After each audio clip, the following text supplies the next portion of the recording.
Hello, everybody. Welcome in. How's it going? How's everybody doing?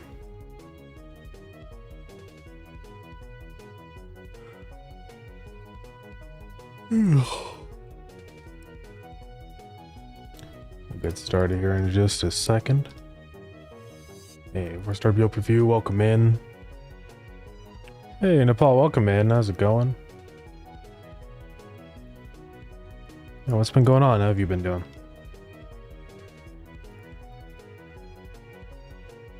Gonna get started here in just a moment. Just getting a couple things set up. Yo, let's go. Speed. Everyone working on the sword game?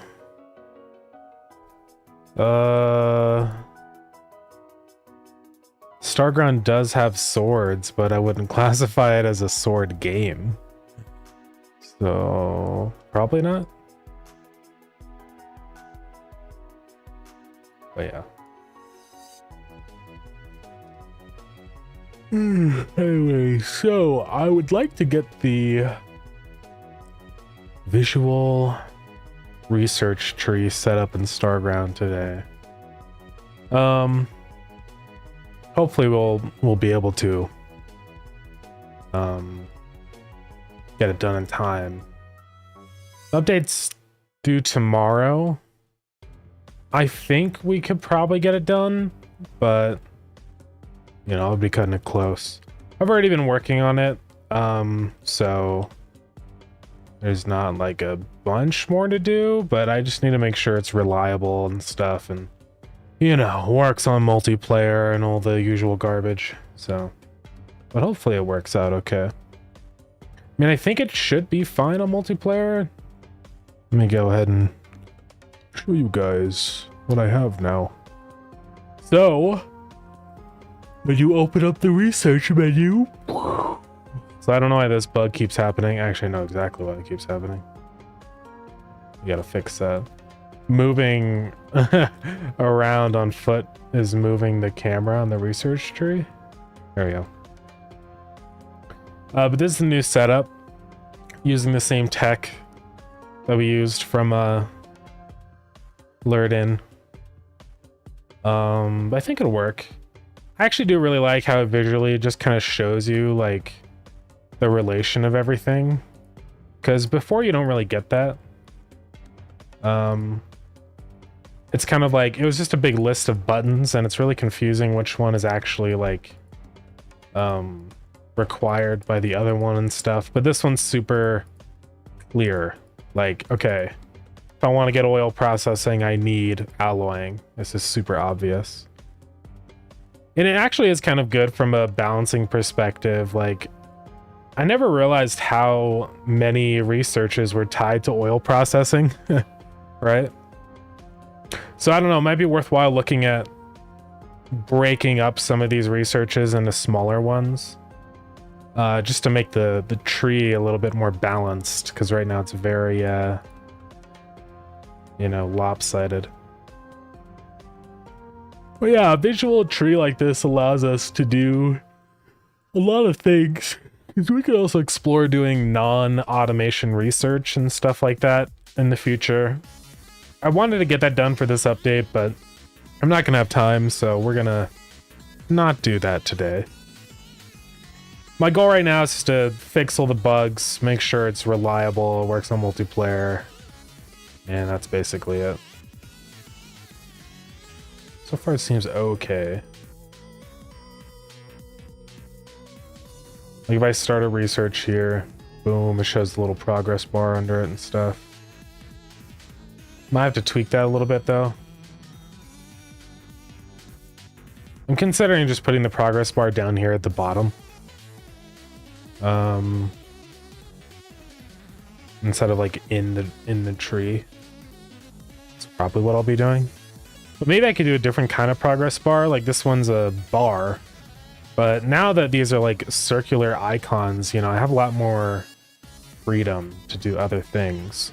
So one thing I want to do is get the little background set up. I just want to add a sprite onto here. Literally just do a circle. Circle radius. That's pretty big. That's better. Do like half scale on this. This will be below everything. Call this complete circle. Even smaller, probably like that, yeah. And we'll just tint this green so that when a research is complete. Oh yeah, also Lured-In logo I've been working on. What do you guys think? I think it's coming along. I think it's pretty much ready to go. Yeah, I want to get the Steam page up for Lured-In really soon, so I've been working on the logo. Yeah, it shouldn't be too much work. I just gotta take some screenshots or like figure out... I need to figure out what I'm doing for the art on the Steam page because like logo's good, but I need like something happening in the background. I'm not sure yet what I want to do for that. Like I could hand draw out like a little scene that's happening or something of like a guy fishing, or I don't really know. Or just do like some like a lake with some trees on the side and the logo is like the focus. Possibly, I don't know. I'll have to think about it. Anyways, I was just gonna go copy color from Starground palette. Just use like this green. The green's a little bit too bright, maybe. Is it though? Let's see. It's probably okay. It'll be fine. Will it? Yeah. So this is going to show up whenever a research has been completed. So we're going to go in here. We're going to say if complete down in here. Just do this here, sure. Say complete circle dot visible is equal to complete. Just a little indicator for when a research is finished.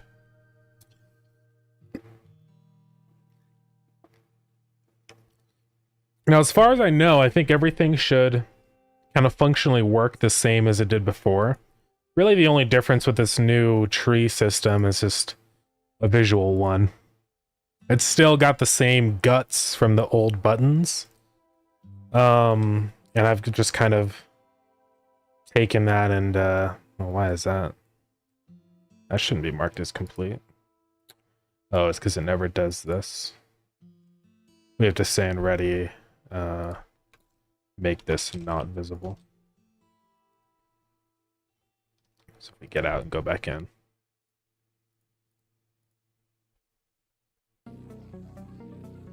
Okay. So let's see what happens if I do research. And I have to enable cheats and stuff.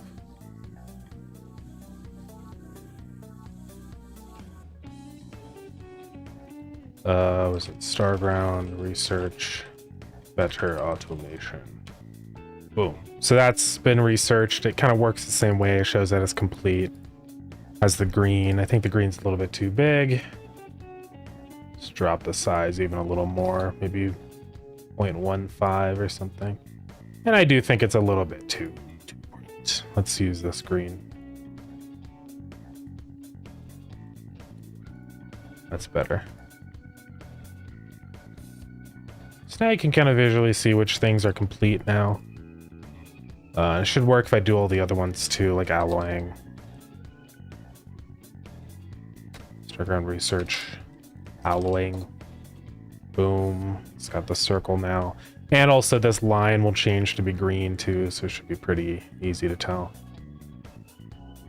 So, hey Yoshik, what's going on? Welcome in. How's it going? Guess we'll go back to if complete or whatever in process. I'm gonna say this connector line dot modulate is equal to color that. So that'll make the line green when it's complete, like that. So that works. It's just a nice little visual saying, hey, this thing is complete. So kind of almost like the circle like on all of these in a weird way. Like, I don't know, maybe I do that on everything. Like just keep the default color white. Or like gray. Check mark in the bottom left. That could also be nice, just as another layer to it, yeah. But yeah, we could also do this here. We could say, just call this circle. And that'll just always be visible then. Say circle.modulate is equal to the same color.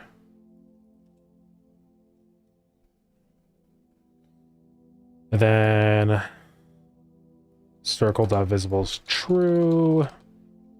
And what I'd like to do is make it so if it's locked, that circle is grayed out. So let's go down to here. If, oops.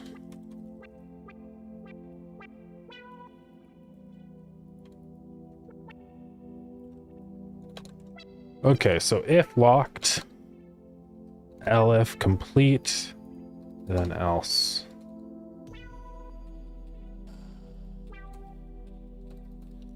Color.white. Actually, now I need to move this down to the bottom here because it's going to be dynamically updating. Okay. And if it's locked, let's do the same color over here. Maybe a little bit brighter though. Let's go to like 7566 or something. All right. Let's check it out. Now, one of the big challenges that we're going to have to solve is getting this working with a controller, unfortunately. Luckily, though, we already have a system for that, so I don't think it's going to be too bad. Hopefully. Oops.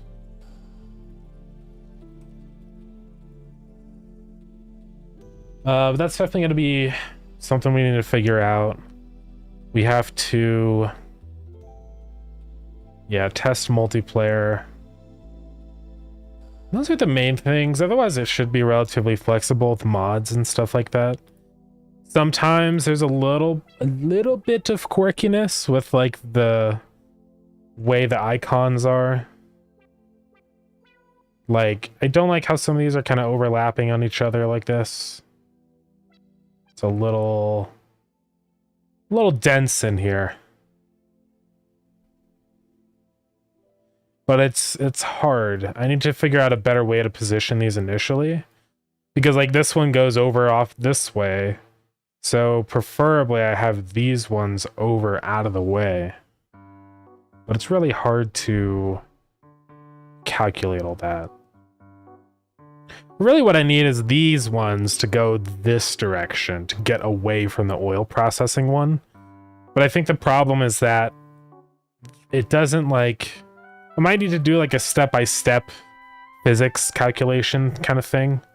Where like these calculate, then the next tier, then the next tier, then the next tier, and do that kind of process over and over. Possibly. So I might look into something like that. So I do not really like the white. I think we could do like blue. Let's go back to the process.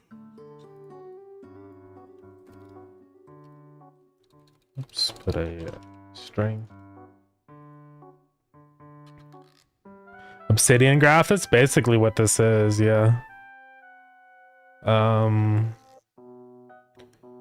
Yeah, this is complicated. I'm doing a physics-based approach to this, so that when these nodes are next to each other, they, you know, attempt to push each other away. And it works for the most part, but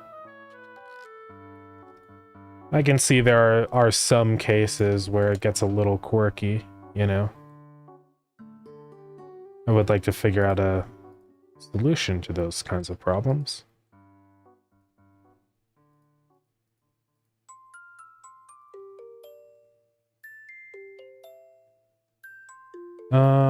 So now this one needs to be like dark.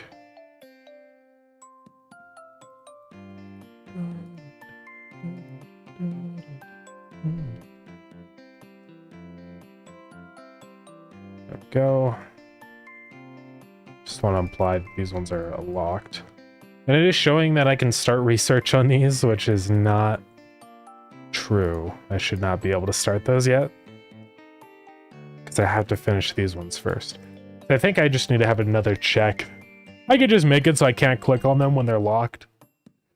Or maybe that's for the better, just to avoid any... Like, I don't want to drag people down with all of these options and being like, oh my god, I have to remember all this stuff. Like, I'll just make it so you can't click on it. So it's like, okay, there is stuff down there, but it's for later, and I get to look at it another time.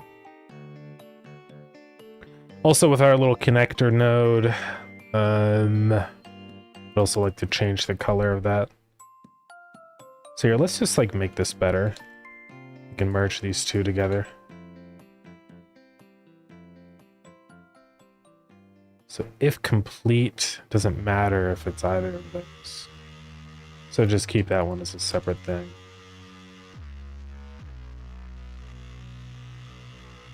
Okay. We will not allow selection when we are locked. So move this stuff down. Actually, it doesn't matter. So that's to be after that. Okay. And say that and not locked. Let's try that again. So now I can't click on those ones. I click on any of these ones. So I think it's pretty obvious now, like, which researches are required first, which is good. I just wanted... That's one of the reasons I wanted to do this system, because I think it kind of like implicitly explains things to people really well. So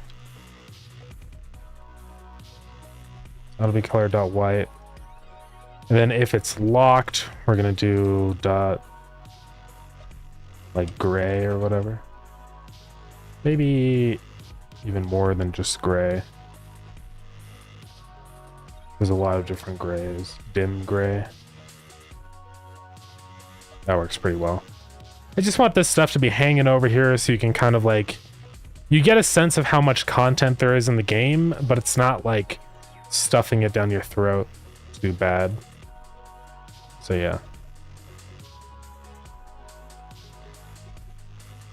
So how can we fix this graph generation issue? So one option, the way that this generation works is it creates a node over here, and then it gets like a angle from these two. So these two nodes spawn and they separate each other apart because they shouldn't be next to each other. But the problem is that these all happen immediately on one frame. So you can see all these are kind of pointing all in the same direction.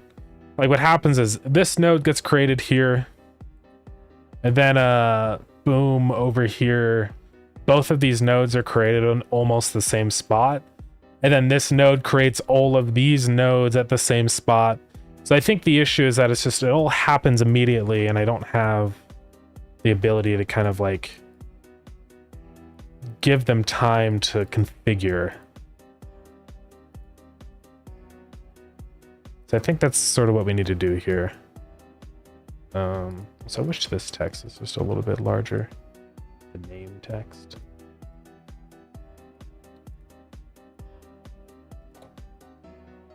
Do I have a theme set on this? I do.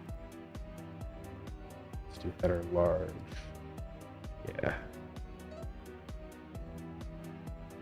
Some of these might get a little funny. Let's see. So if I do research all. Oh. It's a little funny how when it's nighttime, the background turns a different color. I don't actually mind it. I think it's fine.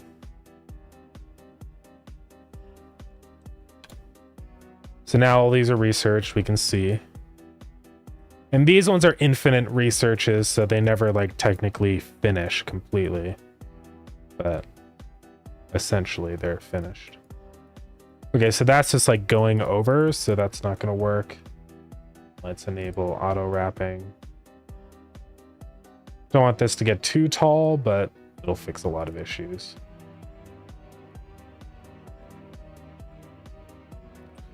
Also, we could probably horizontally expand this menu now. Like that. Just give ourselves a little bit more breathing room. Really, the thing we need to be careful with is our vertical height of our windows, but the horizontal height can be very, you know, wide. Because like you can see here, this is a, yeah, up to that width is fine at the maximum UI scale, so we should be good here.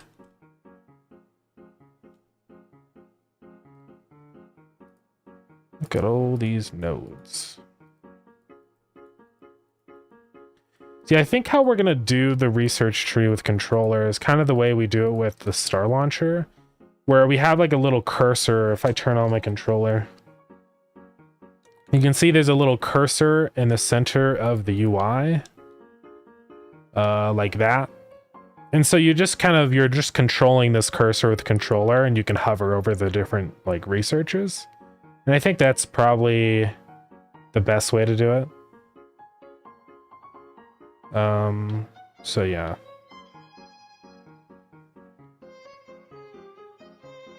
We'll do that kind of same thing with the research. Just like right stick, yeah. Because we can already move it around actually with the controller. How's that working?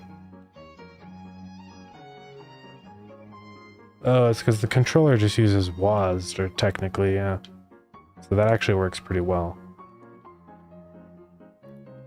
Oh, and I can already zoom in and out and stuff. So it's crazy. So we're almost halfway there already. Not even that bad. I just need to get the little cursor added, and then that's basically it for controller support, which is nice.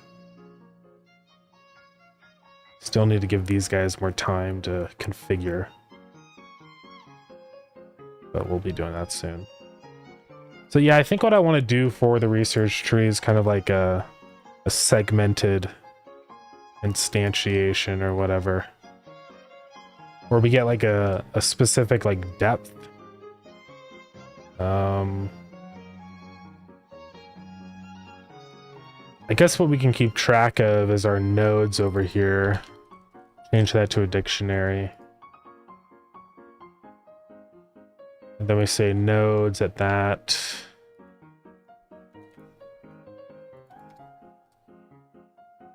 And then I want to keep track of depth, so I can kind of like control when that happens. And then node.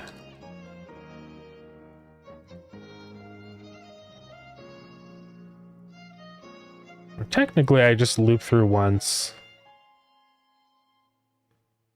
No, it's not always reliable. Hey, Stylix, thank you so much for the raid. Welcome in. How's it going? What is going on? What are we up to today on your stream? Fix that up there.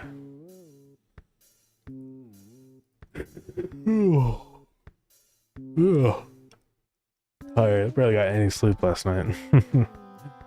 Yeah, welcome in. We are currently working on Starground. How much was a chill day fixed on by dang NPCs in my game still? I feel it. I feel it. Yeah. There's always that one feature in the game that it just feels like it's a never-ending pit of having to fix it and tweak it. It's with Starground, it's always just like all the multiplayer connection stuff. Takes forever. Yeah, that's cool stuff though. Mid home right as we raided, yo, let's go. Yeah, specifically ends up being the handling of doors too. Oh yeah. I can see how that could be kind of a tricky problem to solve, yeah. I've been pulling through doors like 4 or 5 times now. Yeah. Man. Yeah, it sounds cool though. Yeah, we've been working on Blizzard Gold. Yeah, I am right now. The focus of Starground has kind of like, we've gotten a lot of content updates out and stuff, and that's all good. I feel like there's definitely a lot of like playtime you can sink into the game, so I've really wanted to focus more on kind of like initial player experience and just more minor things that are like definitely important for balancing, but not specifically content oriented. So today I am reworking the research menu. I never liked how it was before because it was always really oh yeah, we're at the maximum. It was always really confusing to tell like how things. Also, yeah, we got a logo for Lured In I've been working on. But here, I'm gonna draw some stuff here. Yeah, Lured In. I want to get the Steam page going for that really soon, so once I get the Steam page up for Lured In, then I can make devlogs and be like, go wishlist the game, instead of just being like, there's nowhere yet, no link yet, so just hold on. Because that seems not good. But before, the way it would work with the research menu is you've got like this list of buttons over here. And it's just kind of like a little stupid. You've got all these buttons, and there's kind of no way to really easily tell how they kind of relate to each other. It's just like, here's a research and another one, another one, another one. But all of these researches are linked, right? They all have prerequisites, and this one requires this one, blah, blah, blah, right? So I always dislike the way that this was set up, because I think as a new player, it's very like unintuitive of like, okay, are these just, you know, is there something else I have to do to unlock these, or like what's going on? Eventually you figure out, okay, I have to do these ones to do these ones. But I just think it's like a weird, it's always been kind of a weird learning obstacle in the game. So I have been working on changing it to a visual based tree. We actually made a tree for research in Lured In. So I don't know, I was messing with this and I realized like, why don't I put this in the Starground? Because it seems like it would make a lot more sense. Because the way the research tree is in this is like, it's like this tree where it's got these, it's all linked up, right? So I've been porting that into Starground, and now we've got this stuff set up. So I think this is just much more intuitive than all the buttons are. It still needs a little bit of work. There's like, these nodes are a little too close to each other. I got to figure out like a different way to spawn the nodes or something. I'm not sure, but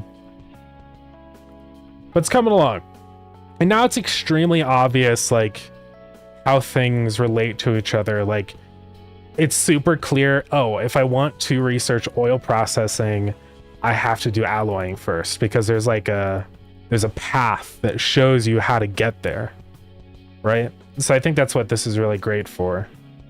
It's just, I think in my opinion, a lot more intuitive and just easier to see what's going on.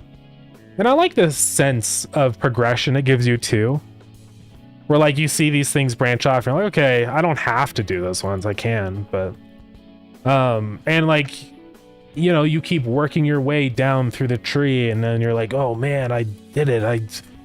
Look at how far I've come. Instead of just some buttons, it's like actually you can visually see the progress you've made in the game. So that's what I've been working on, and it's almost pretty much like working fine.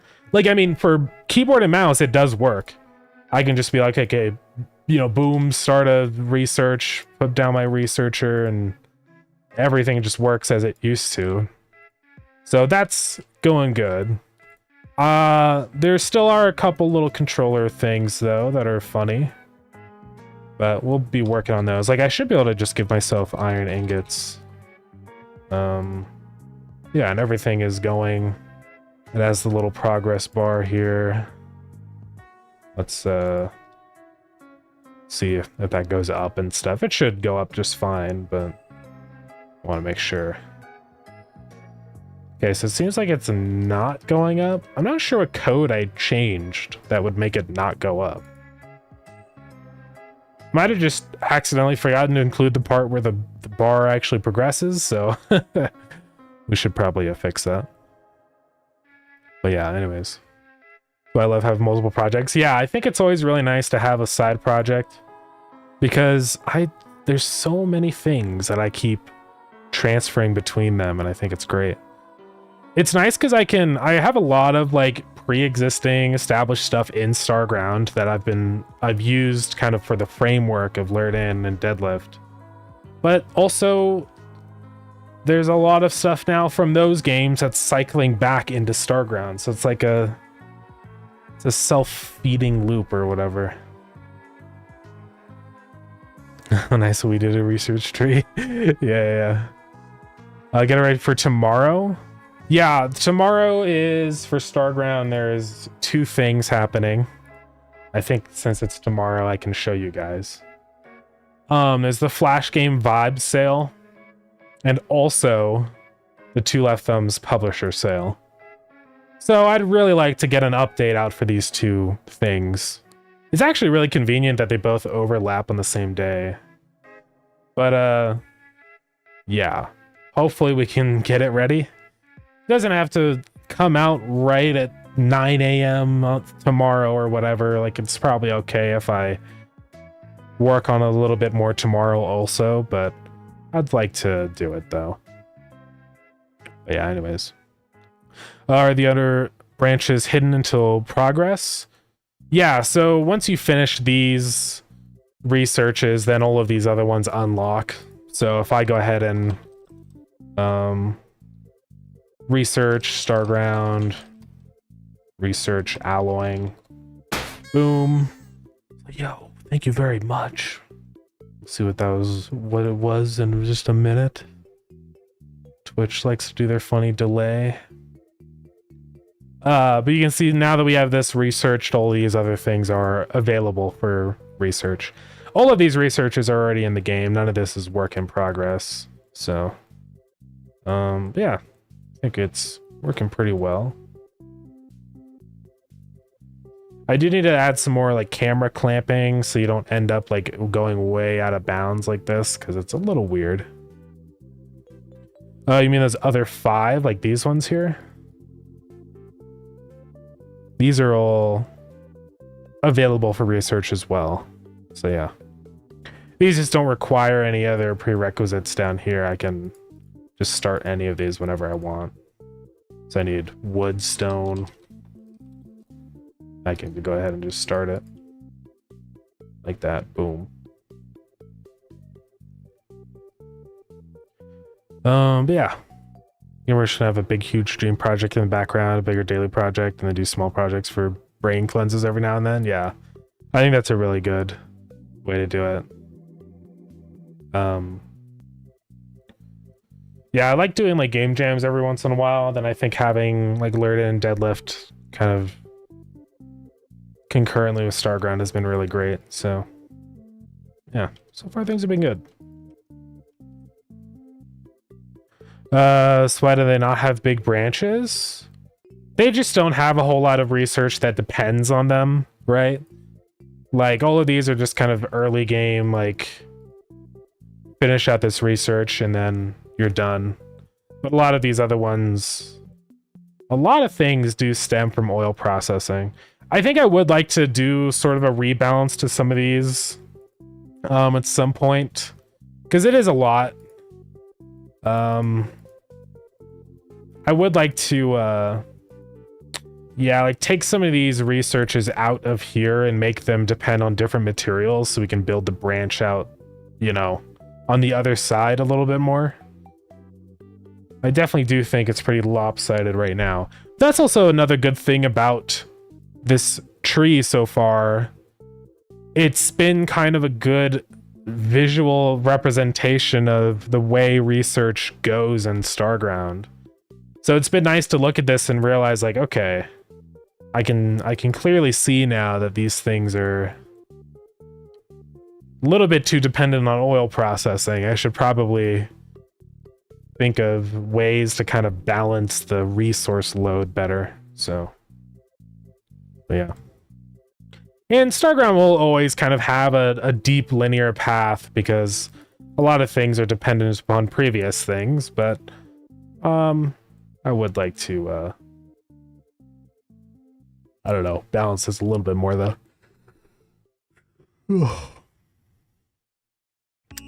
Let's see. Game Jam is such a slippery slope for folks like me with horrendous scoping issues. I do feel it, but I think also at the same time it's kind of like the solution to overscoping, because you don't really get a whole lot of time to. So I think the more game jams I do, usually I get much better at scope. Almost sometimes yeah, it's difficult. I mean, you don't want to underscope too bad. I have had that happen a few times, but it's pretty easy to recover from an underscope. Much more difficult to cut back. But yeah. So nothing wrong to go super overscope in a jam to get a title screen. I mean, that's the thing too, is it's kind of like a jam is just a couple days usually, so even if the game is a fail and doesn't really work out, it's not that big of a deal. Like, it's good to get your overscoping out in the game jams and then not do it for the games that actually matter, you know? And not obsessed with trying to get things implemented in a super specific way. I feel that too, yeah. It's definitely hard. Game jams are tricky. It's kind of a whole different way of making games, I feel like.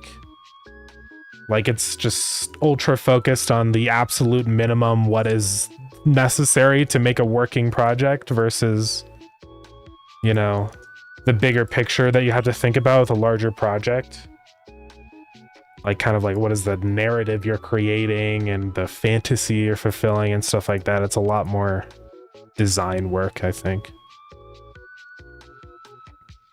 Ever heard about the gospel of tree generation with space colonization? I don't know what that is. What is that?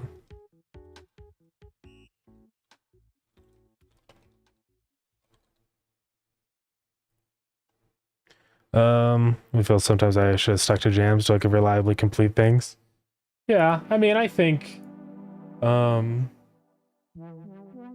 like to intertwine. I think both aspects are good.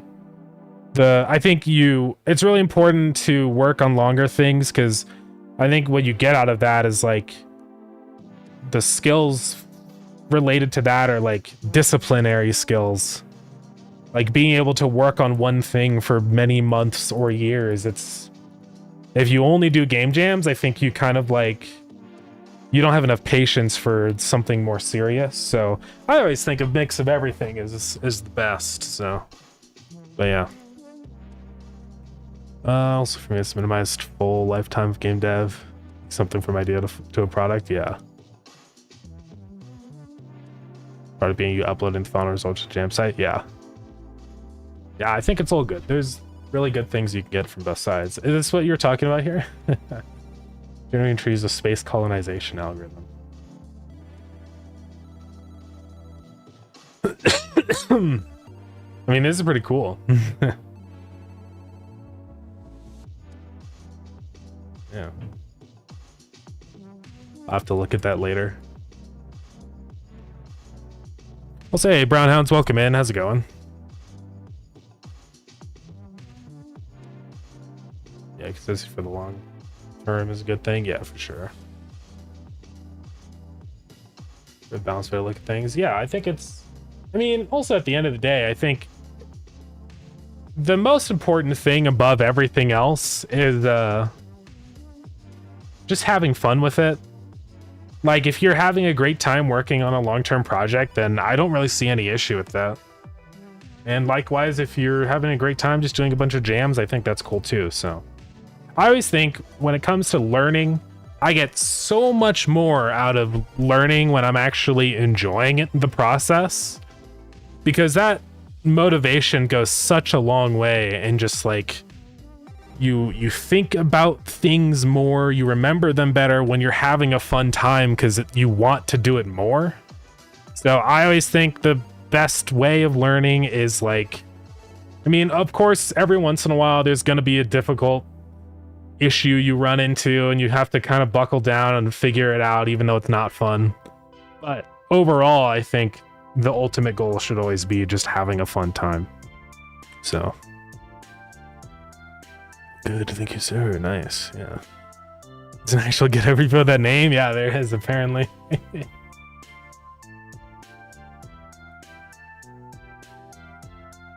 Space colonization is just a procedural generation method. Okay. Interesting. I might have to look into that for this then, maybe, because maybe that would be a good way to generate these trees. The way I'm doing it now is it's like a physics-based approach where I'm doing, what do they call it? It's like a force-directed graph.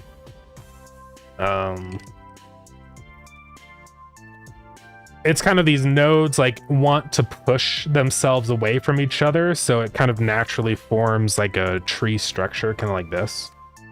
But there is some downsides to it because you can occasionally get like nodes stuck inside of other nodes and stuff, so it's kind of, it can be a little janky sometimes. You see stuff like this is a mess. So I don't know, maybe I should look into that because it sounds like it might actually be pretty good. And you see, like, this is one issue here that you can see on this one. You see how it's really low res, but you see how this node is overlapping the line of this node? I kind of don't like that with force-directed graphs, so... kind of like, yeah, you're totally welcome to link. Feel free to. But yeah, that's the only issue with this method, is that these can, like, overlap each other. So it's not perfect. I would like something that's a little more reliable in terms of avoiding scenarios like that, so. But you know what? The system we have now works for the most part, so I'm not super worried about immediately finding a new solution, but it's just one of those things at some point in the background I want to explore a better algorithm. That's why game dev stuck with me so much. Love the process of it. Yeah, I definitely, same here. I think out of all the things I've like done, hobbies and stuff, game development has always been the most fun. And it's really interesting how it's almost like, it's like addictive. I don't know. You finish a game and then the only thing you can think about is making another game. Like, it's like, yeah, it's like an addiction, but like not bad for you, probably. So about the restrictions, let's get a link you showed. If I use a specialized version of space colonization. Yeah, it's like a 3-dimensional one, so I imagine it's, oh, let's see. Grow out. Oh, let's go. Do you have a, is this a tree? Whoa. Okay, so what do I have to do here? Use the left mouse button to claim resources for root consumption.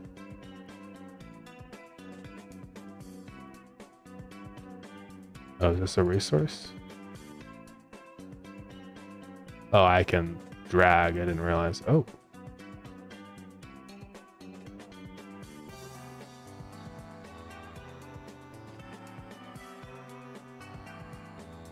Whoa. This is crazy, yeah.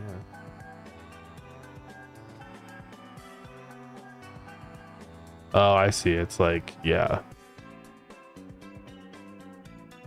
Yeah, this is a really cool algorithm.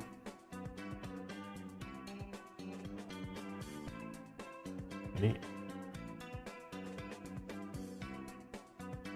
Kind of like my OnlyFans. I don't know. First, space colonization is about space filled with nutrients and then calculating an attraction point based on those random nutrients. Okay, yeah. Yeah, so you can direct the route so you start from the brown dot. Nice. Yeah, this is really cool. Yeah, there's so many cool algorithms that you can do with stuff like this. It's like, I would love to mess around more. How do I, like, can I reset it? It's like weird. It's like an OBS window, so it doesn't have like a refresh button.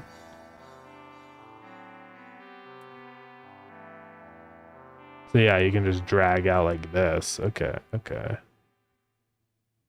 So you can make like a big root.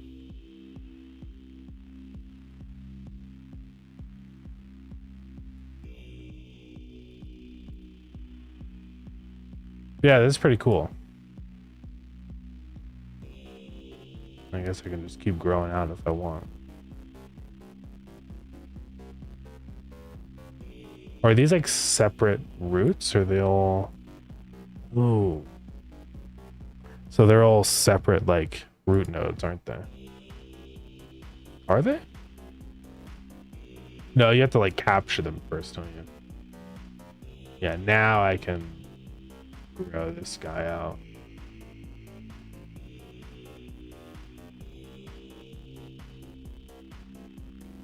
Yeah. Yeah, this is really cool though. I definitely want to explore. So this is using space colonization, I presume.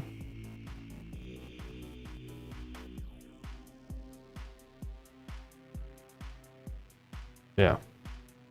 Yeah, it's definitely neat. I need to look into that because I think it could be an interesting alternative to a force-directed graph. Because these are cool, but yeah, there definitely are some downsides to these. They're not perfect, but they work pretty well. There's actually one in a plugin for force-directed graph. It's pretty epic. I would like to do more plugins. I need to do that. Downsides to everything. That is true. Yeah. Yeah, it's really hard.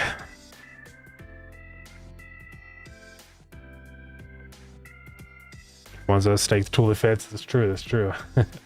Yeah, I just want to keep kind of exploring for a little bit, see what different kinds of options are here, and then I think that would might open up some.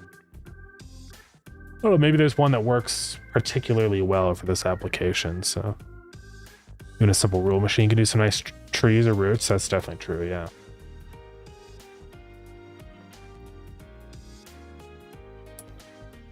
Yeah, I mean, I wouldn't technically don't even have to do like a physics-based thing. I do have that set up just for the off chance that it's required, but like literally for something like this, I could just get like a minimum distance apart that I want these to remain. So I could be like, okay, I want this to have a minimum distance away of like 16 pixels. So I just place these in order with a 16 pixel gap, and I just kind of do it in layers, and then I grab the next set and have that same 16 pixel gap rule for like the rotations and stuff. So there's, maybe I will kind of just adapt the system a little bit, or like kind of do a hybrid solution where I've got the force directed, like it tries to push away from other nodes, but also at the same time I kind of control the initial rotations and positions a little bit better. That would probably solve my issues, because it's like really close. It's just the only issue is it's kind of the order in which these nodes are added, because I have it just set up where they all just go in a straight line out from this. So like if I have these really close to their final position initially, then the force directed part of it can kind of just adjust everything a little bit so that they're not overlapping, but otherwise they'll be mainly in the correct spot from the beginning. So yeah, I'll probably mess with that another time. But the goal is to get this all stable and working, which I think we're almost there. Let's figure out why this doesn't update on the progress bar. I can actually go check the old research button on this.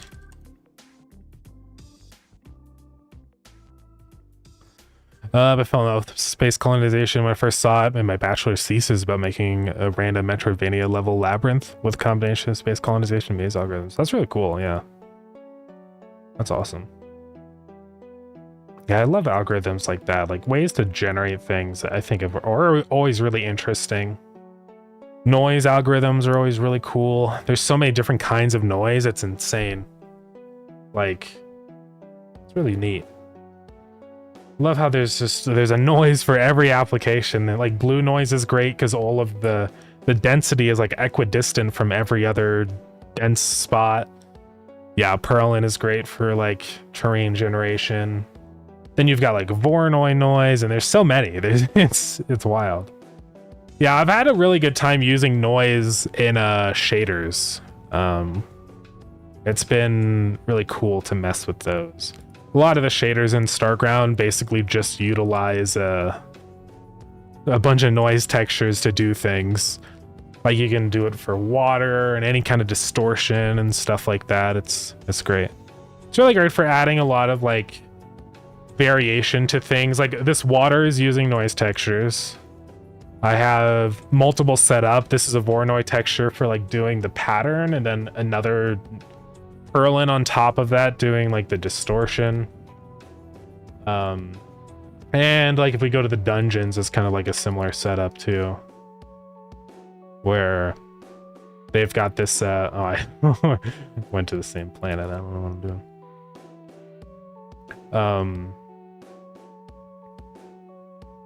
Yeah, ignore that. But like all this moss I have growing around and stuff is all just a noise texture. It's really convenient. And this fog overlay and stuff. There's so many, you don't think about it, but a lot of things in the game are using noise. I think what's so great about noise is that you can make a infinitely like repeating pattern that's not ever the same, that doesn't repeat. So it's pretty great. Technically, I guess this noise, most of the noise patterns I use do repeat, but they're large enough to where you don't even really ever notice that they repeat. So Voronoi are fun. I remember back as a kid when I found Voronoi, the whole edges are equidistant from points thingy. I'll go, what? Yeah. Wave function collapse. Yeah, that also seems really cool. Yeah, I haven't messed with wave function collapse, but I've seen a lot of videos of people using it and stuff, and it seems like it's pretty neat. Collapse. Yeah, for doing procedural generation stuff, it seems really cool. There's a lot of different applications for it, so yeah, you can do like procedural plants and stuff like that. Like, it's pretty neat. Yeah, I don't even know exactly how it works. I have to like look into that.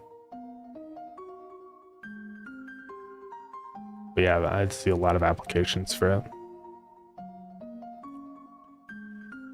One of the worries was, yeah, PCG and random generation for me is that gameplay usually stales. Even if it's endless levels, the gameplay and strategy tactics stay the same. Yeah, I totally feel that for sure. Yeah, I think like I see that all the time in games that use infinite procedural generation. You've got like stuff like No Man's Sky.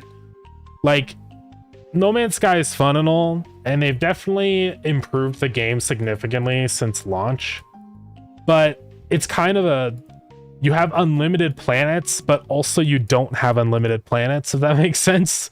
Like, you really do start to pick up on, okay, this planet's identical to this planet for all practical purposes and stuff like that. So yeah, Starground, I do prefabs.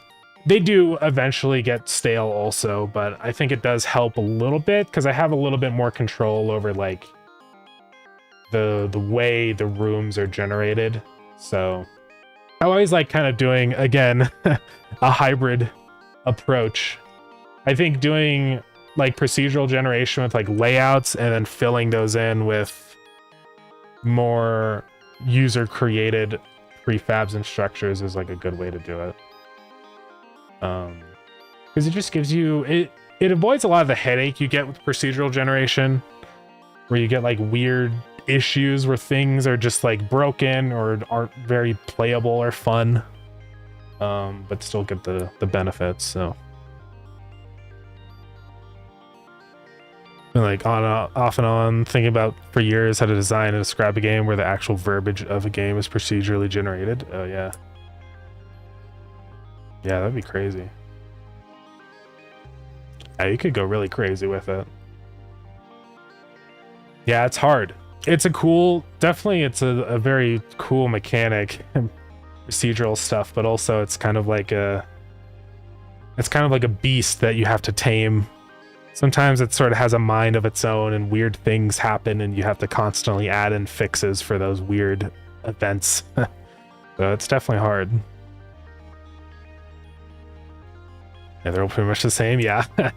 Definitely some of the new planets they've added are like different, but I think the problem with No Man's Sky is the planets are all very different visually, but like gameplay wise, it's always the same exact stuff on every planet. I wish they would spend more focus on just making the planets, what you do on the planets different instead of just constantly focusing on the, like, again, the visuals are cool, especially with the new like worlds update or whatever, but I think it's just a gameplay constraint really with No Man's Sky.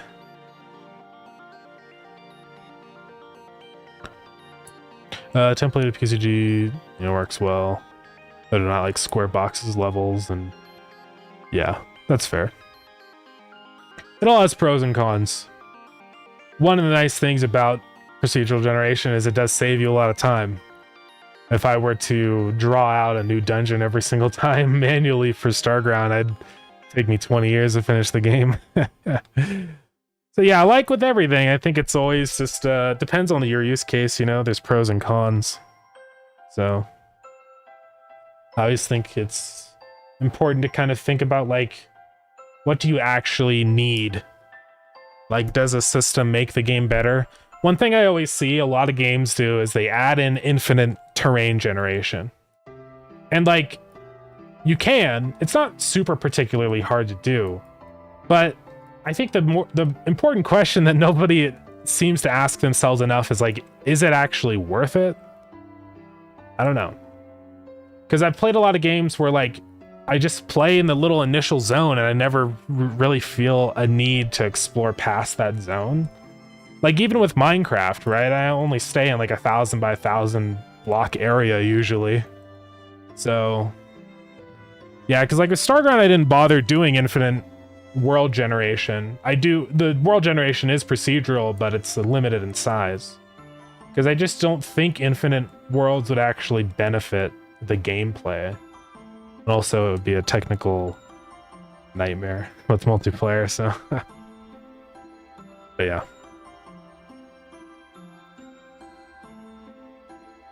Yeah, it's for something, not just this procedure generates, yeah. One idea I had was the levels will be back traversable, but every time you took the other direction, the level geometry is procedurally generated. Yeah, there's a lot of cool stuff you could do like that. So you can have like a int32 and hex as password, and there's your save file to load a level, yeah. Now you can make infinite worth it, but it has to mean something, yeah. I think that's really all it boils down to with stuff like this is like, they're all just tools. I think it's not always just a super obvious case of like,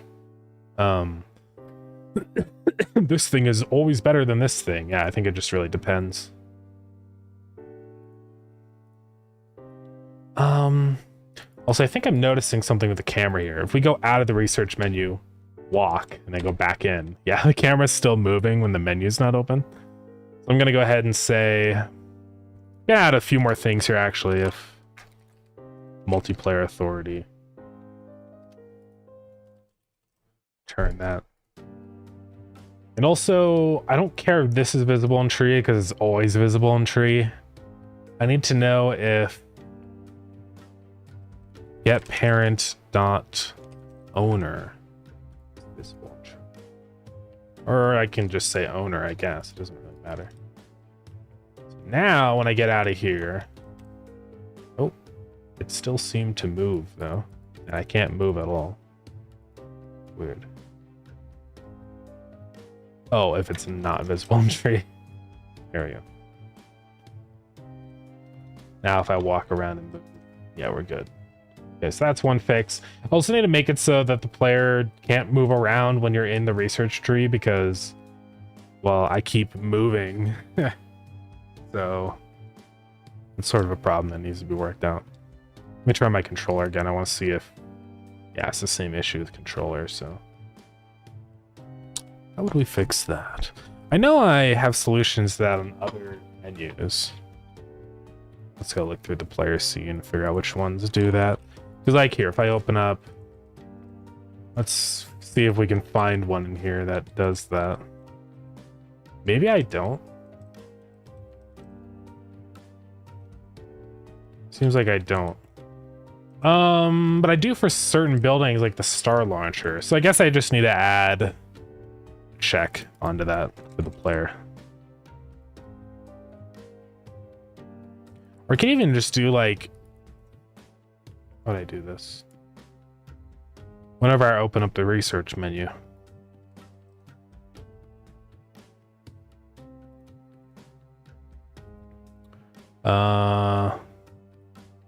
Just on here. And do I have visibility changed in here? Yeah, I do. So here I could just say,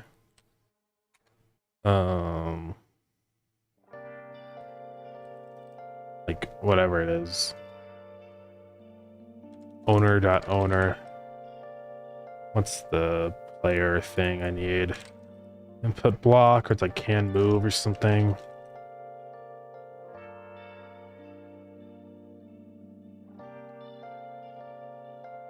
Guide page. Where have you been? Let's figure it out. Searching all along. Confessing Virtual keyboard is open.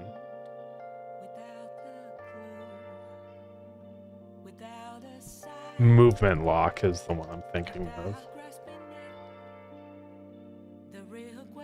So where do I control movement lock? Let's take a gander.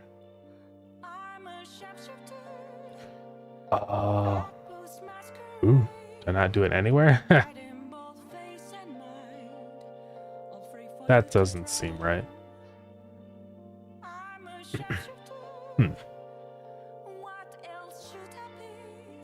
I don't know about that.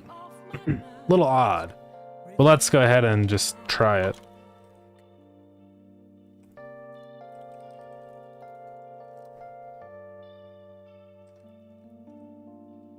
Feel like something's wrong with that. Okay, so now when I open this, I can't move. Good. But when I close it, I still can't move.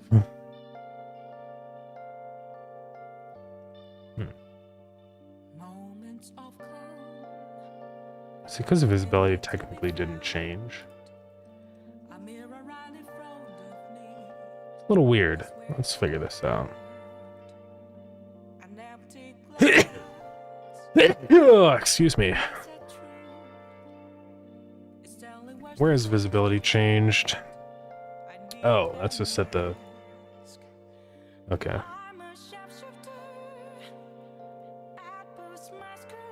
Is that in here? Okay, yeah.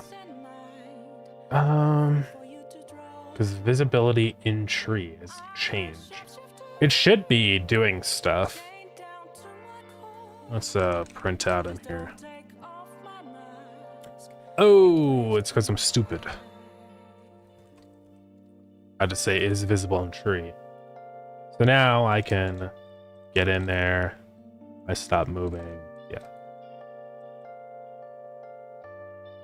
But I do worry that it's gonna like not work.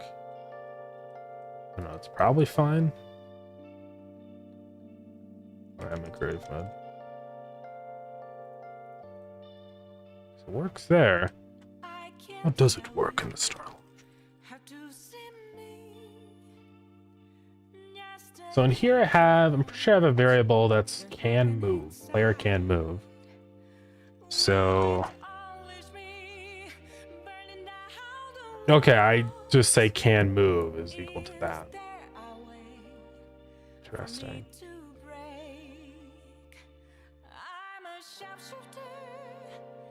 Well, I guess let's use can move instead. It seems like that's kind of the real one. Let's go in here.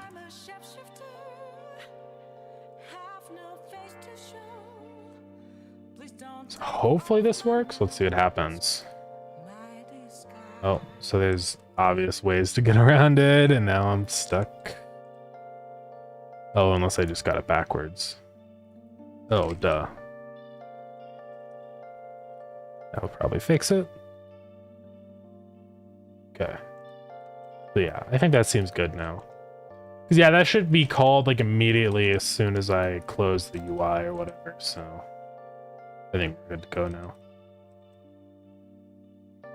Cool.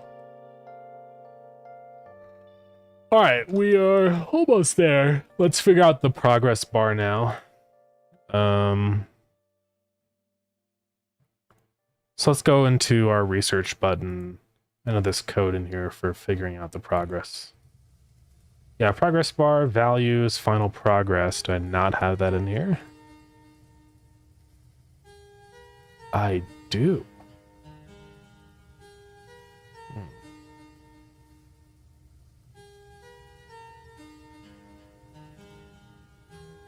I don't know why it wouldn't be changing.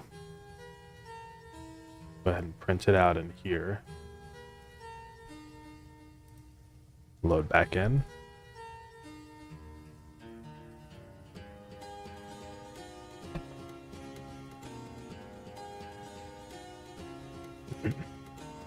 Being a little bit of work. Oh, let's just load the autosave. Okay, so it's not printing anything in there. That's because I don't have a research selected. So if I select that one. So it is showing 0 with progress. Let's go ahead and like load it with plastic and stuff.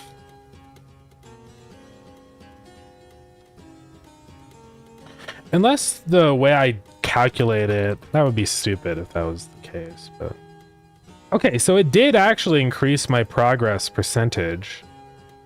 I just don't know why it's not updating.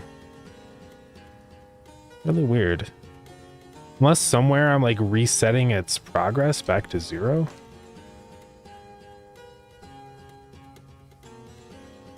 Same progress bar value. It's the only spot I'm setting it. What do I have set as my maximum? Maybe I have it set to something weird.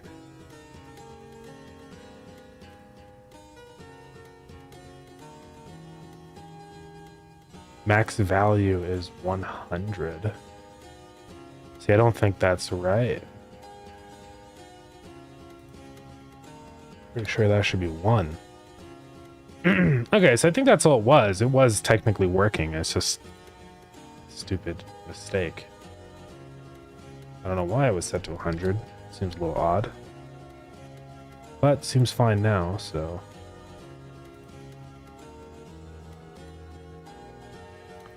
Alright.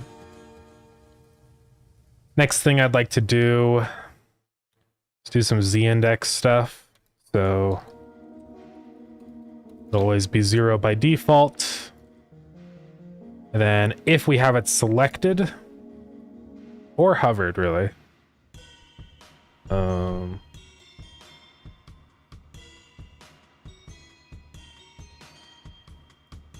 So let's just reset it back to 0, but then if hovered, I set it to 1, and if selected, it's set to 1. So now, like, if I have one here, if I hover over a different one, it should stay in front. Yeah, you can see it does that now. Which is good. I always want the one I'm hovering over to remain in front of everything. Hopefully this progress bar shouldn't be too annoying in a way, but...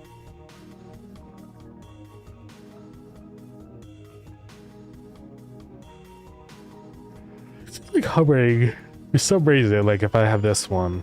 I think it's because since that one is selected, it stays in front.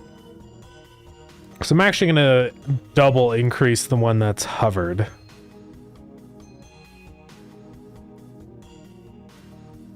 And then push this one back. Another one like that. It works okay. It's not perfect, but it's fine for the most part.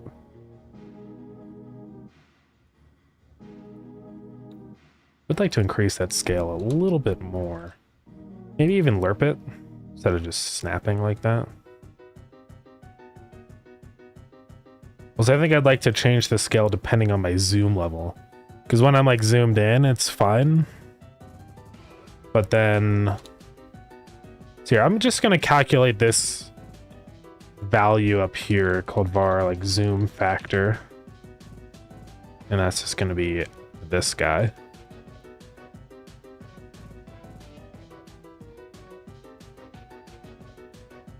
And then down here, we say that times our zoom factor.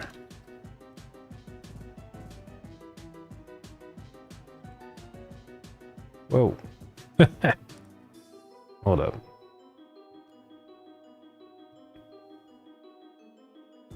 Oh.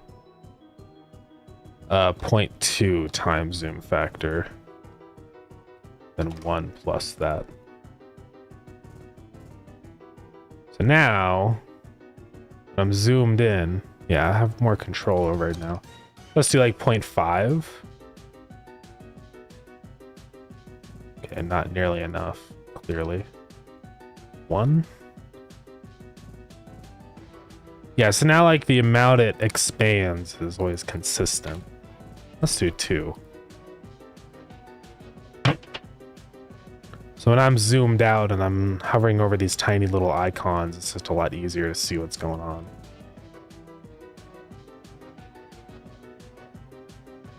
Yeah, that should work pretty well. Otherwise, when I'm zoomed in, it's not going to jump out of my face because I'm already right there. And, let's see. In addition to the sprite scale, I also want to do...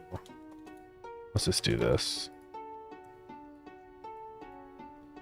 Circle.scales equal to sprite.scale. Whoa. Hold on, what's the default scale on this? Times 0.15. There we go. I don't know why the oil processing one is huge. Oh, duh. Okay, we just had to do this instead, I guess. That is fine. I mean, don't calculate the base sprite scale because that was what was screwing it up. So we had to say vector 2.1.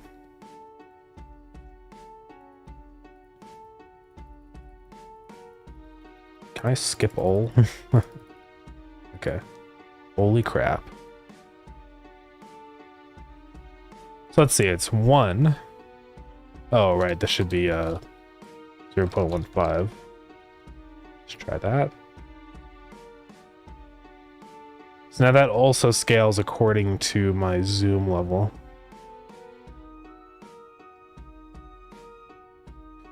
That works okay.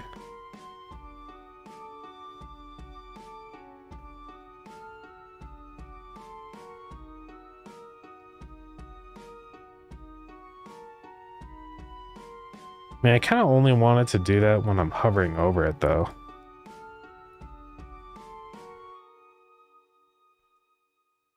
So just say if hovered.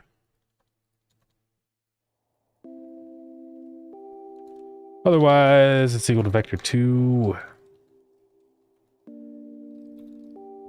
0.15. There we go. Yeah, so now when I hover over one of these at a very zoomed out, it's still a little quirky, but it's better. And that one's going, so it's got the progress bar.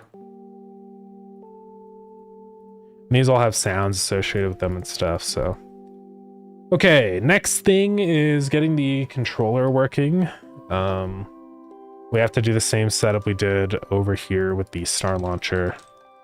Hopefully it won't be that bad.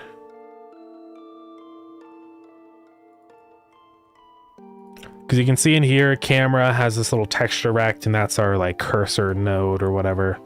I'm actually just going to copy that. And it's not really doing anything super complicated in here. It's just kind of checking, you know, if controller active, go ahead and automatically like update or move the mouse cursor toward our center. So should actually be relatively easy to implement. Let's just copy that code. Back to over here. We are just going to add a little module on here.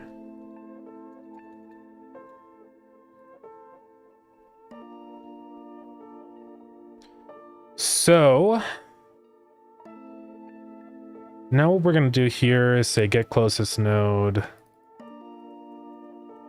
And what are we getting? What's position on that one over there? Let's go see. Get screen center position. Okay. So we'll do that on this guy too.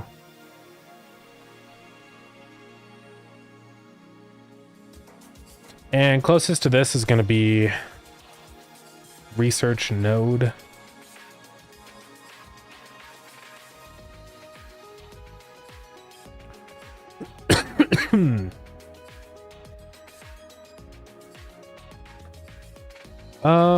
So we're gonna call highlight and select. We can turn those two functions now into their own thing.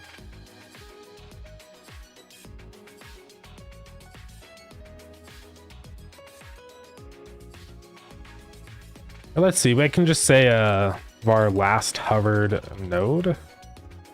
Right, let's type tree node. And then in here, whenever we get it, if last hovered node, else.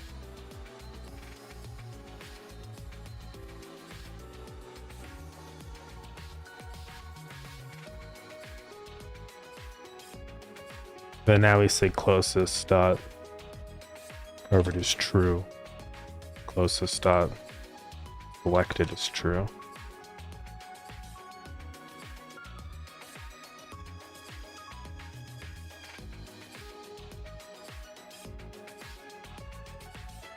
So this should work, and then I'm just gonna do this up here. Or actually do this after here. So if we have that, otherwise we say last hovered node is null. We do kind of the same thing here, I guess, actually.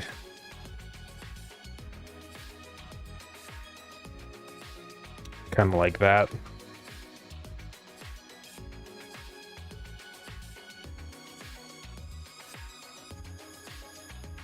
Do that. All right, hopefully this works. Let's see what happens.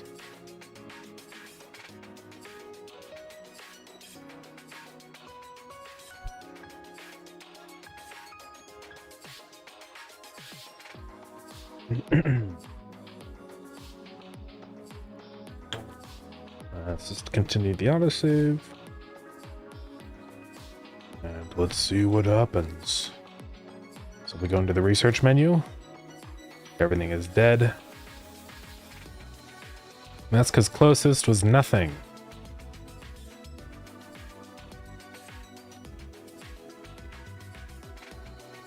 You have to say if closest. And also on the root node, let's say add to group research tree node. Okay.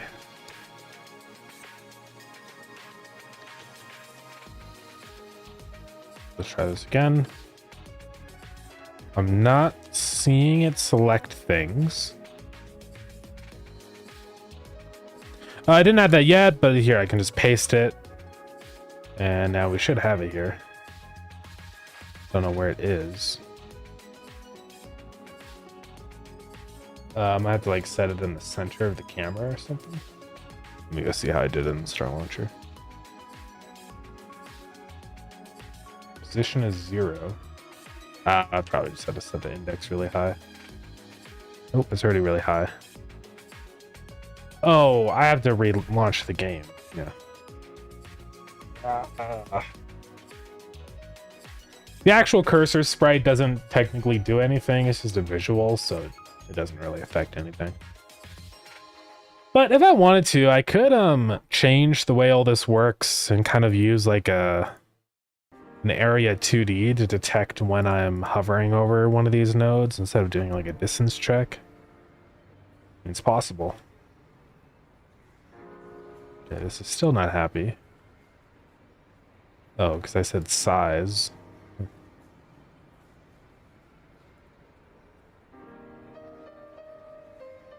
of distance to that. No, we don't need to do that because this is using 2D nodes. All right. So now we can see what's going on here. It's still not selecting. Oh, sometimes it selects them. Very weird.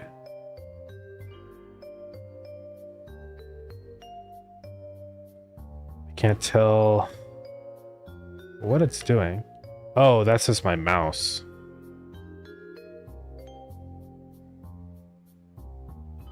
Okay. Back in here, one thing I want to do really quick is... yeah, we're going to make a function for this. Set hover.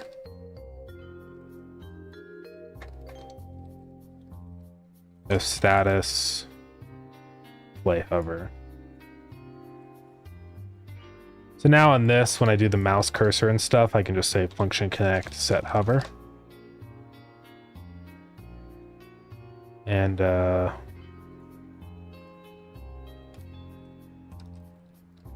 yeah, I can just say set hover true. Because one thing I want to do on this is if global dot controller active, if it's not active, because I don't want the mouse cursor to be doing things if we're doing controller. And I'm also just going to connect global dot input type changed dot connect to set hover false dot bind false. So that should help a little bit. So now when I do all this stuff instead of doing what I was doing before, I can just say last hovered node set hover true and set hover false. Let's see if this works. Still not detecting anything, but at least like the mouse isn't getting in the way of it all. Okay, so let's figure out what's going on here. Position is get center, screen center position. Turns the center of the screen. Should be okay. Position that distance to that. Let's see if we're actually getting any nodes. Okay, so we definitely are.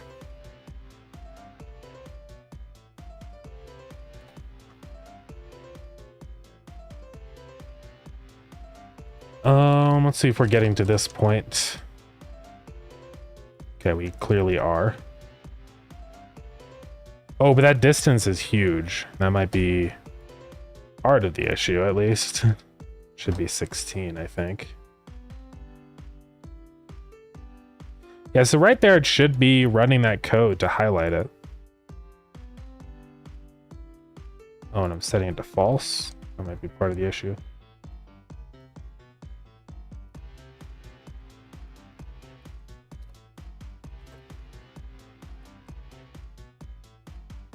There we go.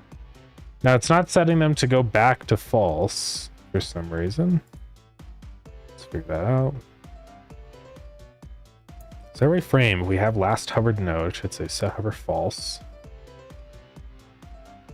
And same when I get a new node.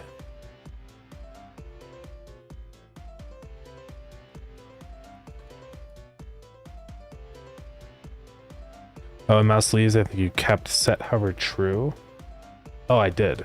Thank you for noticing that. Shouldn't affect anything since it doesn't happen on controller, but yeah. Also, I didn't say equal to status here. So let's try this again. Make all these go away. Okay, so still not doing anything there. Let's make sure we're still calling all this stuff.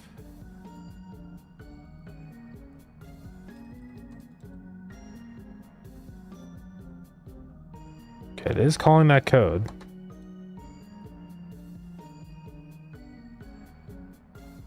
I think it's because it's happening immediately right here.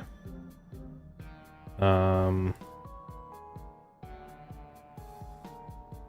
need to get rid of that.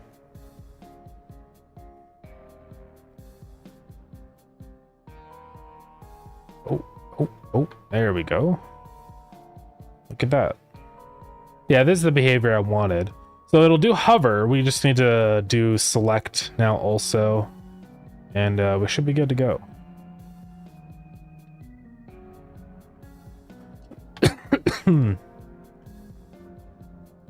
So let's also say set selected true. And set selected false. Yeah, it should all work in there. Let's try it out. Oh yeah, that works pretty well. Now, it is happening over and over and over, I think, every single frame. Because I'm calling request data a lot. I believe.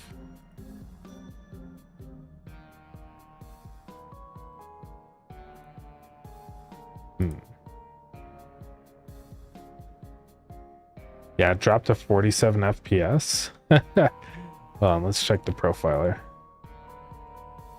What is so obscenely laggy? Yeah, it's just all this stuff.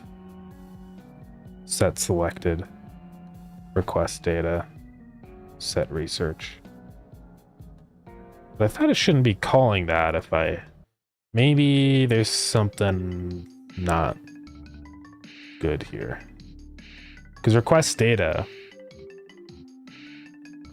Oh.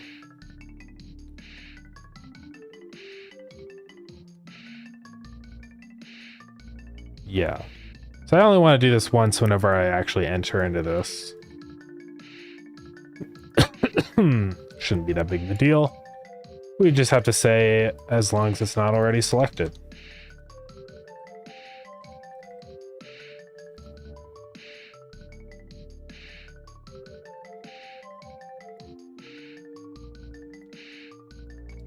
Like that. We will set hover though, like this. Also, that's setting to true for some reason, so that's false.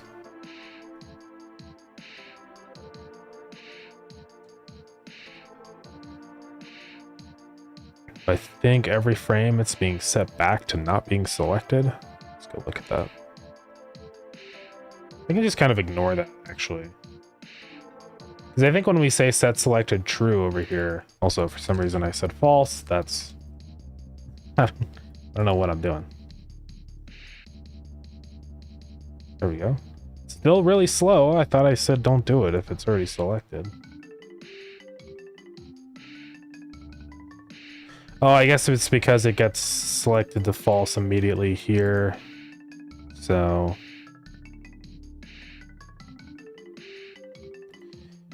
let's also do another check, which is if last hovered node is not equal to closest. Because otherwise I don't want this to keep running if it's the same node that we were just on. There we go. Now that fixes it. We can hover through all these. Oh, yeah. We hovered over the scary node.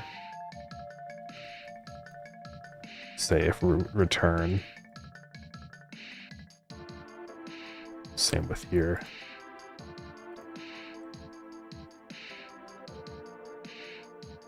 All right, so I think we're gaming.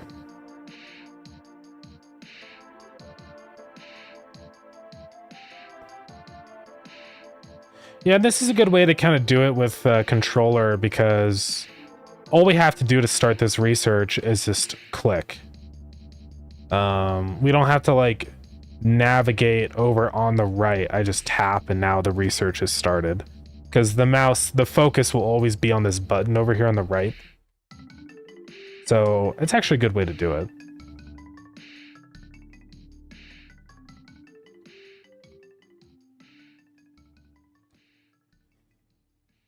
And it'll stay on the last one you were on for a minute, which I think is actually good. So it'll stay on that one until you navigate to the next one. Which is probably good, yeah. So move it around, go back into research. And it doesn't immediately go highlighted for some reason when I go out and back in. I think that's because I say set hover to false on visibility change. Let's go look at that.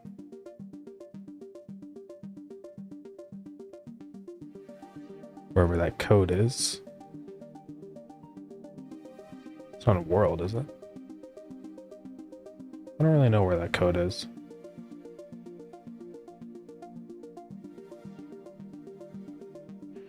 I don't have any visibility checks in here. Oh, there it is. Yes, that's selected and to false.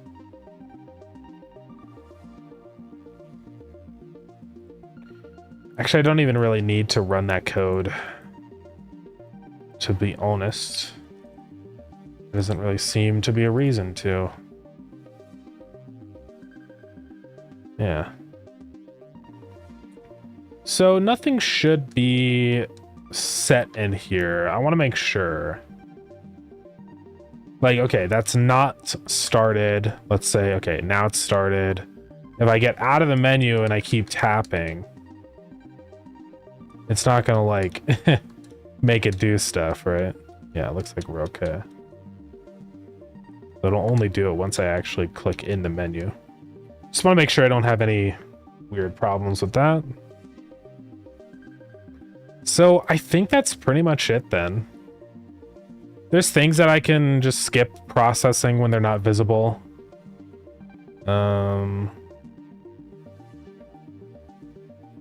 Like, I mean, this is just the physics stuff, which only runs for a very short amount of time, so that doesn't matter. And this is already set up, so none of this code is going to run when they're not visible, which is good. So I think that's it. There's not really any code running in world. And the controller. Very little code, but I can say if not is visible in tree and return. Just so we're not running anything that we have to, right?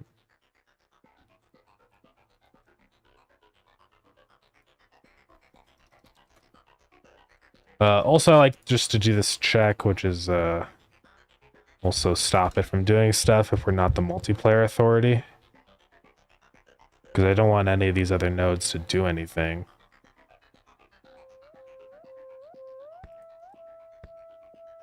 Yeah, that should be it.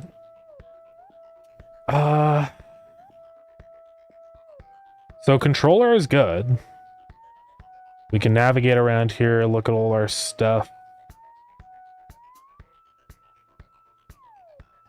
One thing though is I can still move my mining gun around. I think there's another variable that I can set for that. I think it's called like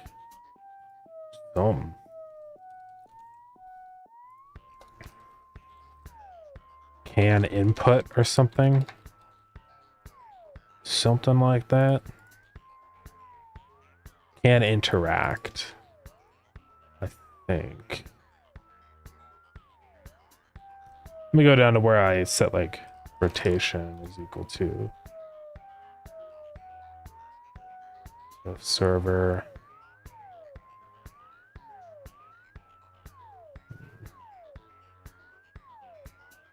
Where do I calculate rotation?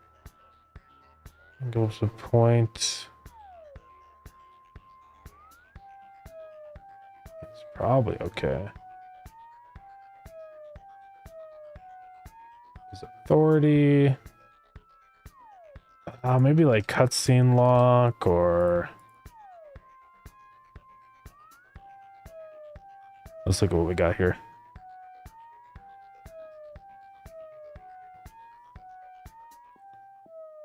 Open, has stepped.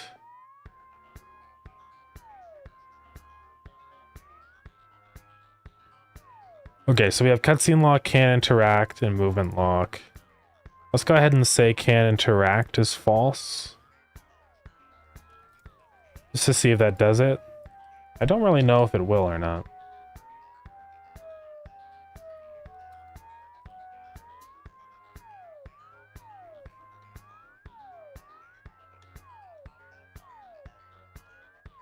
Oh, we can still move our cursor around.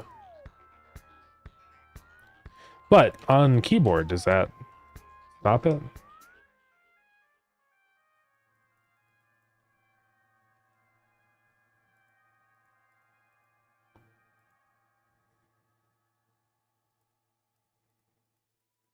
Seems like really hard to tell. Yeah, let's say time 0. Okay, it still does also on here. I mean, it's not a huge deal or anything, but also I can't scroll in.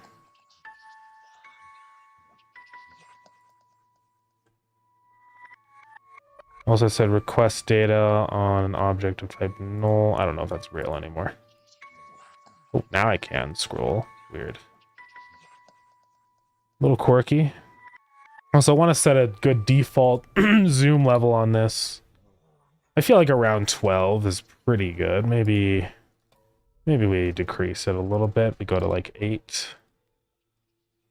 But controller, let's always better to be too zoomed in than too zoomed out.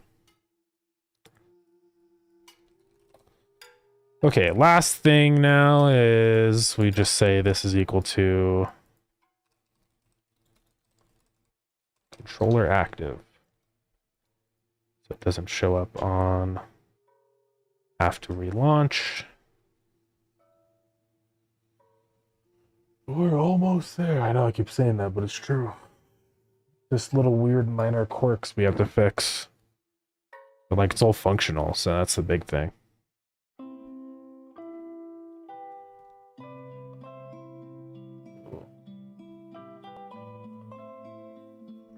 Man, I'm tired.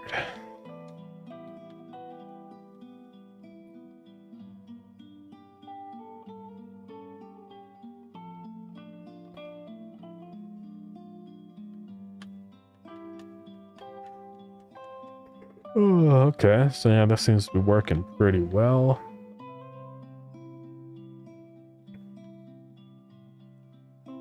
Is that one overlapping the other one? Yeah, it is.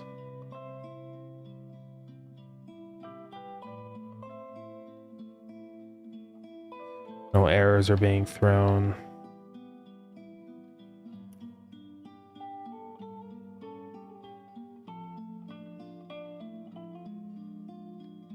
Some of these icons are a little silly. Like this space elevator one. Neat idea and concept, but it's the way the sprite is like centered and stuff is not, doesn't make for a very good icon. So I might have to figure out something else with that. A couple of these I might have to go through and create like a custom icon. Not a huge deal, but ooh. Oh boy.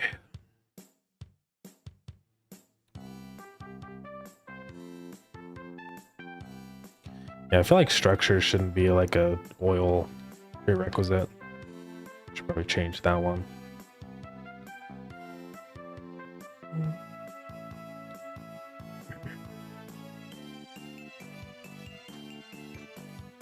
Turia. Now, I think there's one remaining issue. When we go select on a building that has like a lot of text, like the space elevator or something. And it usually only happens on specific languages, like if I go to Russian and do that. You see how we got that auto-scrolling thing going on? That fixes any issues where I can't scroll, because the problem is that, well, both for controller and mouse with this menu, I can't just hover over it and scroll. So I kind of need a system like this, I think, for the research table, because we have a lot of these cases like this where, okay, there's more stuff that I need to see with the scroll bar over there, but I can't do it. I can't get to it. So I think what I'm going to do is add another kind of thing for... Apparently this key is not translated. Interesting. It's a good way to see what's translated and what's not.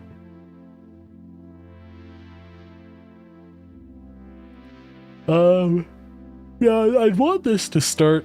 I mean, even on mouse, it's a little weird, because when I scroll over here, it's also going over here. Yeah, maybe I'll just make this kind of automatically go.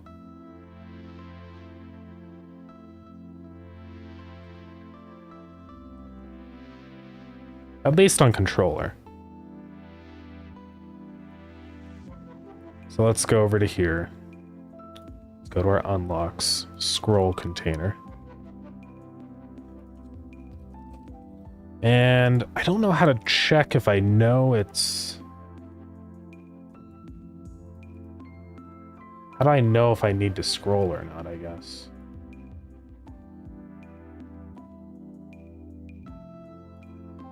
Is there like a function in here? Lets me know.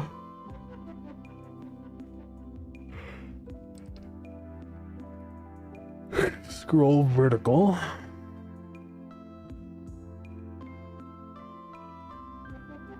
Let's go look at what I do for the scrolling in the building menu.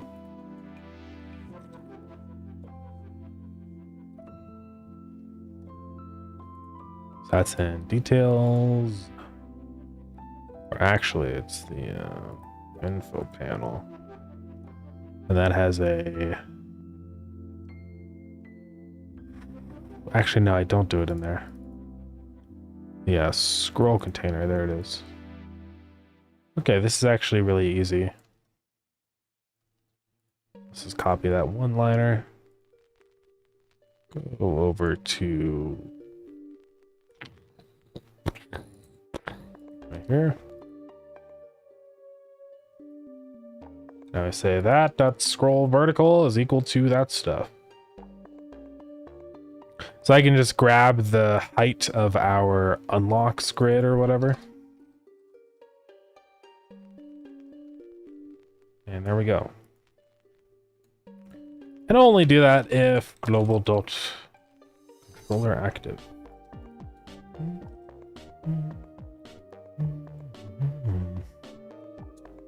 So now you can see I'm on controller and it does that little thing over there where it'll scroll down.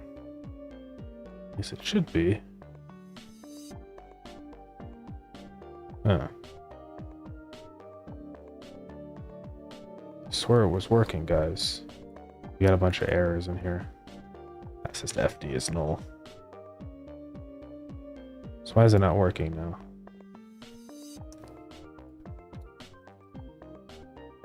Let's see if it's printing out scroll.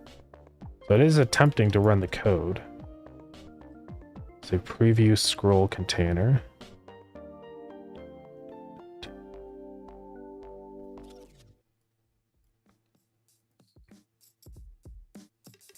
Seems like this is not going.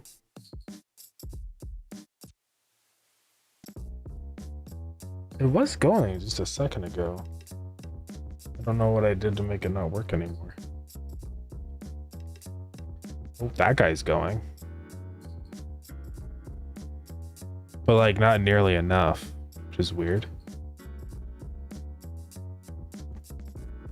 There might be more to this that I'm not doing right.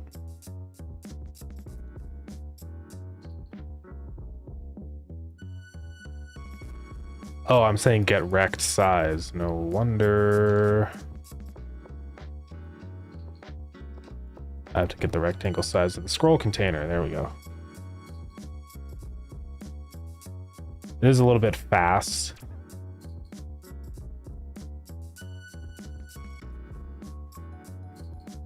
But it's only fast on like the long ones. Maybe I could adjust the speed depending on the total size. So back into here.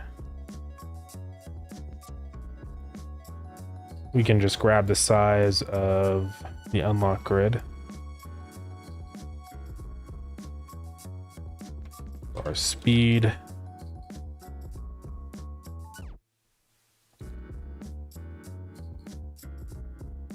Here, let's print out what it is so I can kind of get like a basis.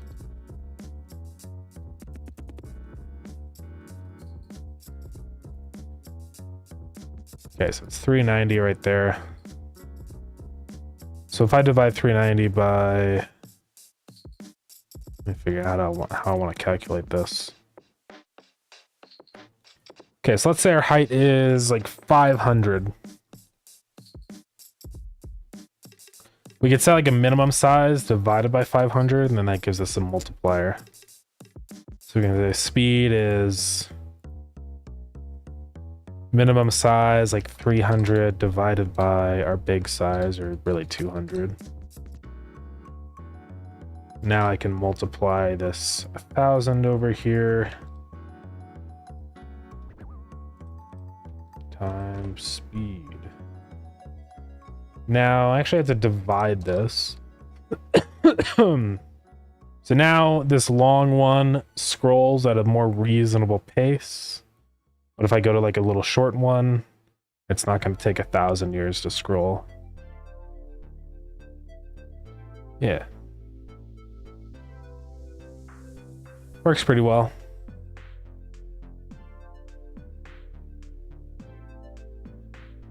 Most of the time this won't happen. I mean, hopefully. This is just for the case where it's like a really long list of things and you're in a language that is specifically very long. Like Russian.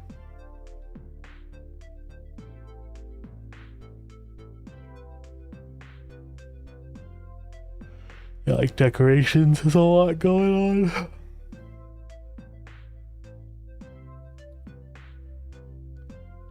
Should probably reset the scrolling to 0 every time like I change it.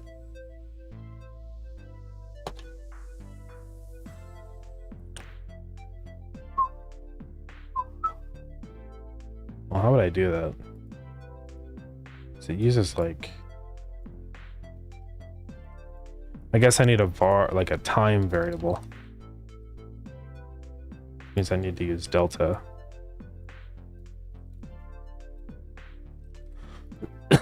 So now instead of using this one over here, I do boom.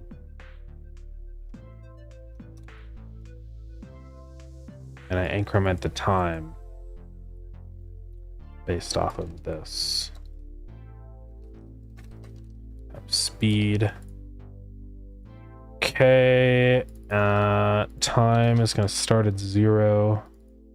Then any time that I select a new thing. It's not set research. Oh, it is set research, I think. Yeah. We just say time is equal to 0. It's going to scream at me. Let's go ahead and restart.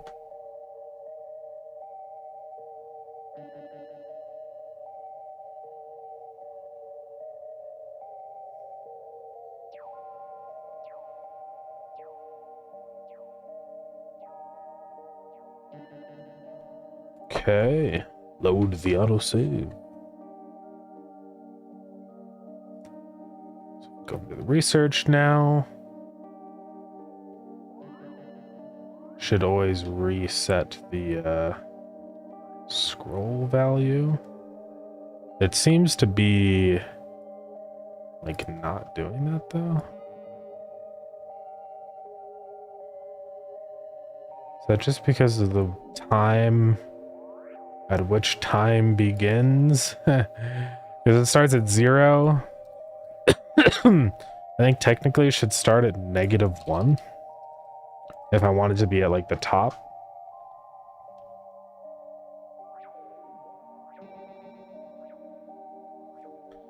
Let's just print what time is so I can figure out like what this value needs to be.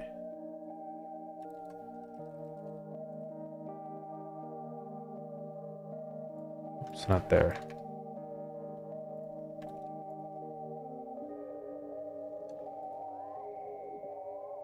So here, let's go back onto it. Figure out like what multiple it is. Actually, it looks like it's pi. Yeah, because I think... Well, let's figure this out. Yeah, sine pi is 0. So what we actually want to say on this is time is equal to negative pi. And down here. So now when I go on to a new one... Oh, that does not work. What the heck?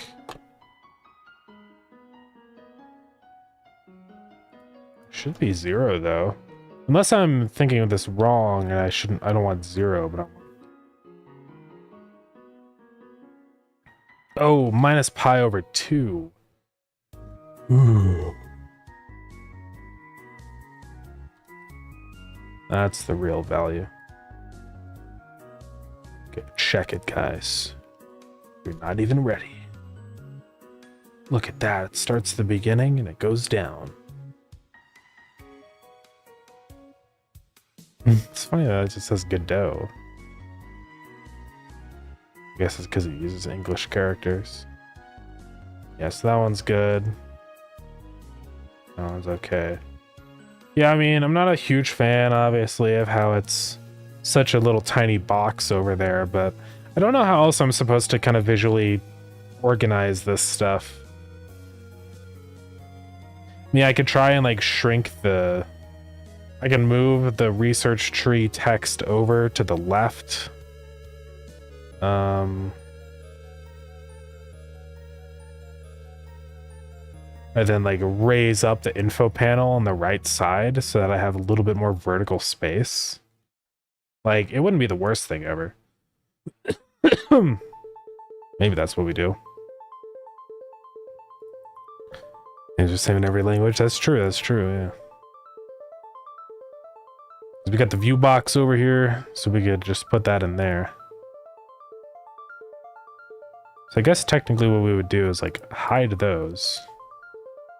And now just in the left side, the view box. Hopefully this does not cause issues.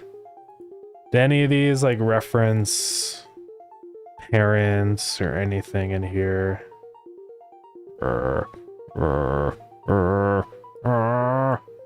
Okay. Actually, what? Did it even change? Oh, I didn't put in the V-box. Now it changes. Right? Oh, I just got a reference to a V-box. Any reference to the controller.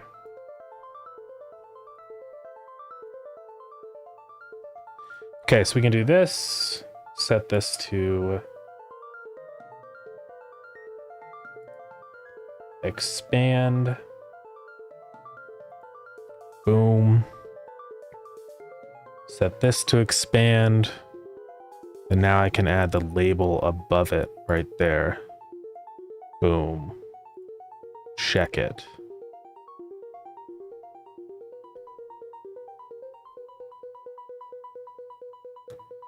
It does give us a little bit more vertical space. I guess that's better. Then I just want to decrease the separation on this just a little bit.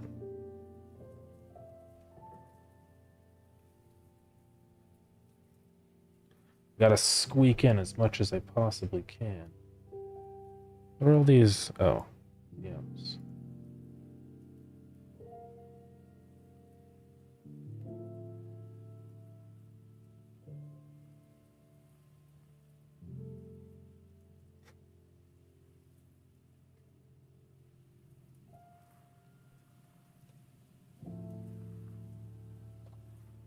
Okay, let's check it out. So I think that's fine. It does give us more vertical space, which is important because we're really trying to maximize that here so we don't have so many scroll bars, right? Because I mean in English usually like there's not, the scroll bars aren't a big deal, but when you're in a language like Russian, the font becomes larger. And also just the words are longer in general. So it does help a lot when you have that little bit of extra vertical space.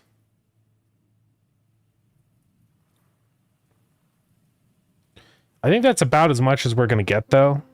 I don't know how else we would even optimize that more. Only thing I hate, though, is this... the little... I hate how this lines up here. It makes like a little plus. I mean, I could just get rid of that line and do like this. It wouldn't be that bad. And that works okay.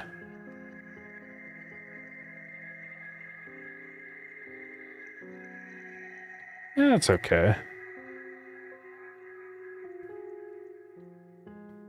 And I like that most of these don't have a scroll bar. Some of the really huge ones like this one does, but it's fine. And it doesn't do that on keyboard and mouse, so you actually can like just go over here and control it. So that works pretty well. I think the layout works.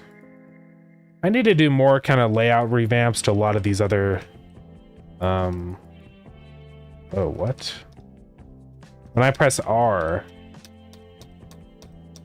I can't press R again to leave the menu for some reason. Is that because I set can interact to false?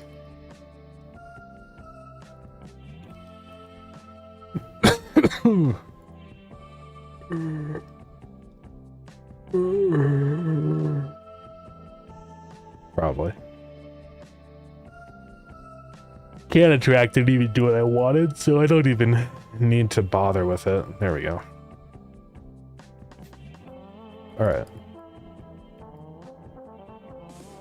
Now there are some things I'd like to fix. One thing that's a little annoying is that stuff that I'm doing in here happens when I'm not in here. So if I click on one of these researches, like one with a lot, like Opus, and I go over here and I start scrolling, it's still doing stuff here. Also, if I click outside of the UI, you can see that it's moving the tree, when really that should only happen if I'm actually clicking in this area. So I'm just gonna have another thing set up just for that menu, which is like, I guess in world, and it's like var can input, which will be false by default, sure. And then what I'm gonna do is connect up this view box. So whenever the mouse has entered the view box, that's when things happen.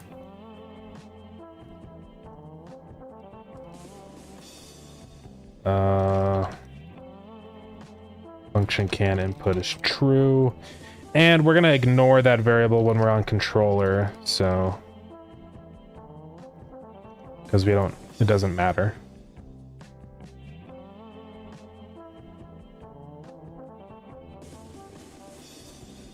So I think we should be good there. Then I'll just say if not global dot controller active.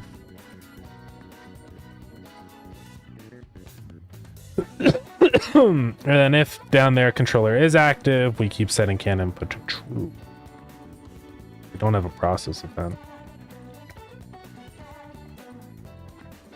What? Sometimes the auto completion is insane, dude. Alright, so that's all we need to do here. Now I'm just going to kind of connect all that up to all of our nodes. I'm going to grab can input from world and root and camera. So should actually be really easy. I just say if can input and I grab get parent. So if I cannot input, don't do anything. So that actually fixes most of our issues. Actually, I think that's all of our issues. Now that I think about it. try it out.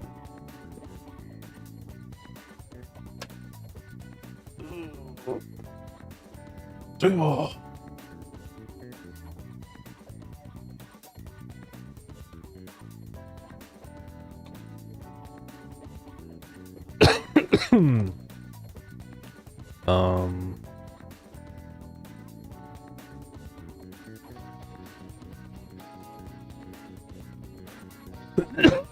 Okay, let's see what happens. So, it's still showing us like clicking, but I think we can fix that. It's not actually moving anything. Oh, it's not doing anything at all, is it? Is can input false?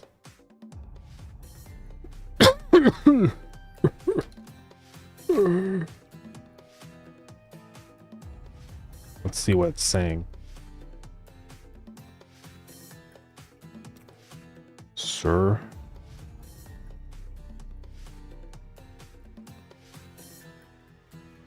Oh, right. So I think it's saying that it's false still. Which is odd. Oh, it's probably because ViewBox mouse is set to ignore, but if I say stop, then I think it detects those inputs. There we go. But for some reason it's not. Oh, it's because the sub viewport container is set to pass. So we say ignore on that one. But the only issue when I say ignore now is I can't check for mouse hovered events, which is pretty unfortunate. I mean, I can pass it up again, but also I would still like to be able to use WASD over here, so I'll have to add code for that. But yeah, it's still so because this passes, I'm gonna have to figure out like a different way to do this. I mean, I could just ignore it. Instead of using mouse entered and exited, I just check for the cursor. A little cursor node.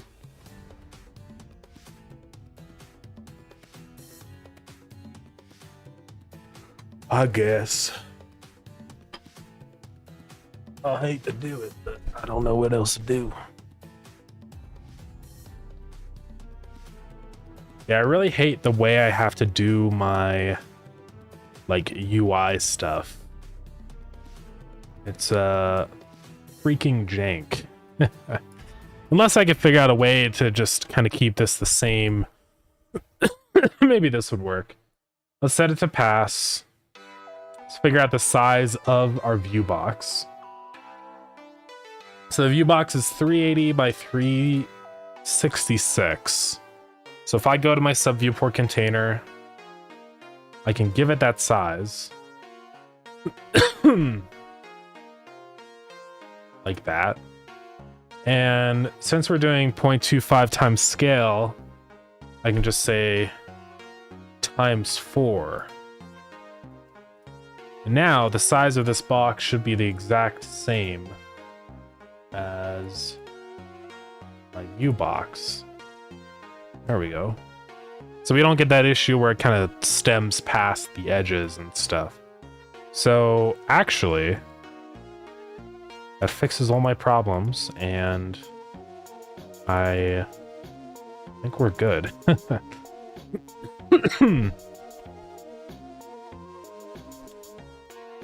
Yeah, I just want to disable scrolling when we're not in this box. Oh, but it doesn't even... What?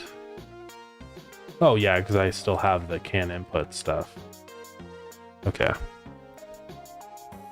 Lithotap, welcome in. How's it going? Okay, so we're going to go back to the root node. And most of this stuff will be fine to continue, or not the root node, but this one.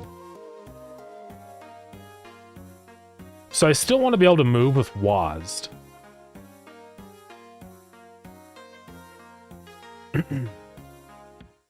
Wherever that is. Oh, right here. So just kind of squeeze that in between these two like this. Oh my goodness. Which actually means a lot of things need to be moved away from there. So instead of just returning here, I'm going to go ahead and like be more specific about which things I can't do. So if I can't input, I don't want to be able to do any zooming.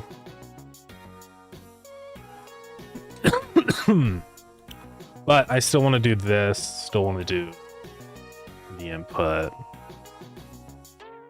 still want to do all this stuff. But yeah, that should fix everything. Let's try it out. So I am in here. I should be able to zoom. Or to, I think I inverted it. Yeah, if can input. Sorry for the coughing, guys. I don't know. Got wood in my lungs, probably.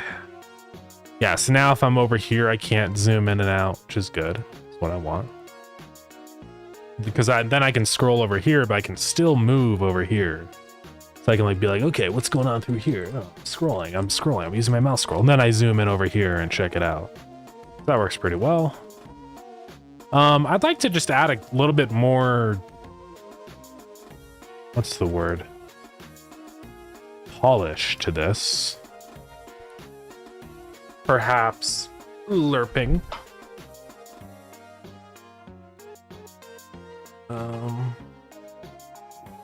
Do some lerping in here. Let's see here. So this one I am ugh. I need to set like a target speed or whatever. So like var speed. Or just, yeah, literally say var target position.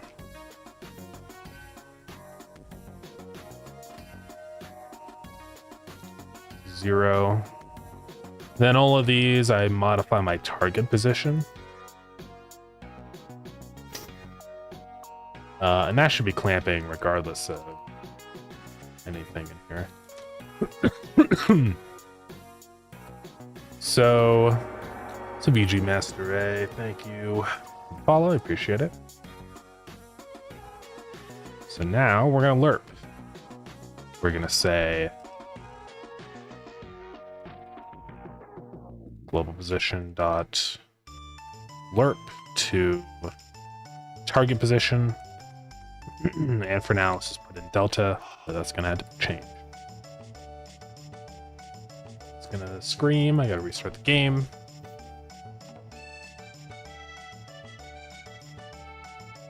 Hopefully this should also work with mouse dragging. We'll see what happens. And I want to implement the same thing with zooming in and out as well. Something I'd like to do is that if we're on controller, the amount that we zoom by over here changes with zoom power. And I might actually increase the default zoom power a little bit. Ugh. Now I want to say controller zoom 1.0, controller active, controller zoom. Oh, is equal to 2.0. So hopefully that should work. Let's see if our lerping works. Idea if it will. It might not work at all. And it appears I was correct. It doesn't work at all.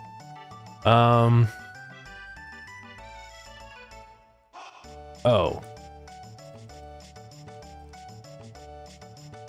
That would help. Alright. That's actually working better than I expected. It's way too slow. But now I can just say like 10 times delta.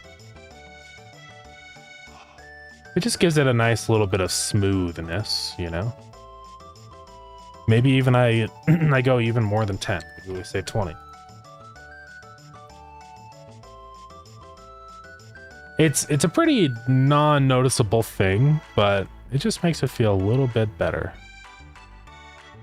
Now, if we do the same thing with the zooming. God, I don't know what's going on, guys. Sorry. Target zoom. It's a vector. Nah.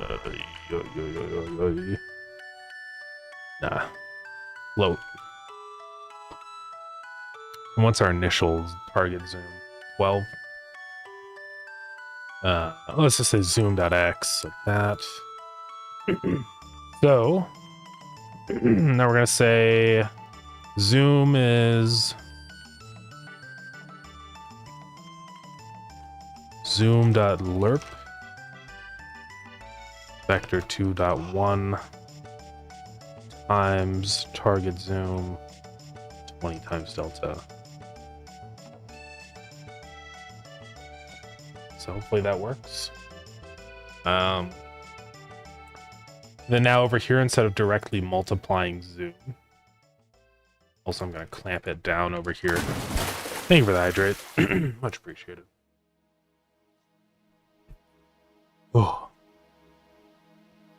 Yeah, Steven, welcome in. How's it going? We got ads. Sorry about the ads. So here we say target zoom times all that. Oh my god.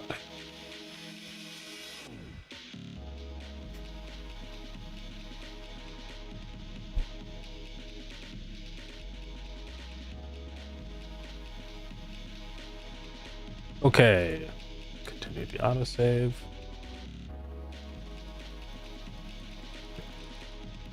Might implement some kind of thing where like it kind of slowly starts to snap back to the center if you're out of view of everything. But I'm not sure yet. Yeah, this feels pretty good. Maybe actually a little bit too sensitive for the regular scrolling. I might actually change that back to 0.1. Eating dinner, how goes the backporting? It's going pretty good. The system's actually working really well, surprisingly. It works well with controller. There's not really very many issues, which is always lovely to see. But yeah, it is most definitely going well. You can zoom with your controller like this. It's a little weak on the zooming. Let me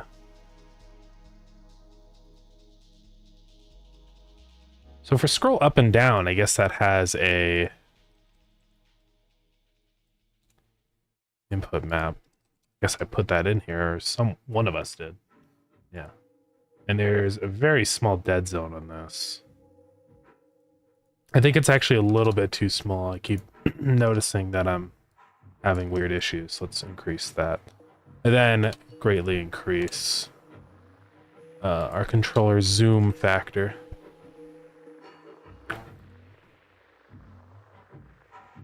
There we go. So now I can just like kind of zoom in and out like this.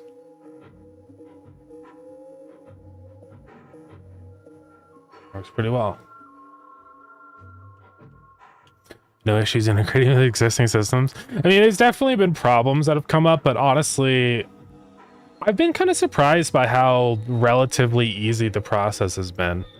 You'd expect it to be a massive nightmare, but it's kind of like not been that bad, actually. So, I've been pleasantly surprised. Yeah, I mean, it seems like everything's working. I'm sure there's probably bugs that I'm just not aware of, but so far it seems okay. I'm just kind of working on making the camera feel a little bit better right now. I'm just adding some lerping to all the movement. So like zooming in and out, and the movement all has lerping now. And then on mouse, same story.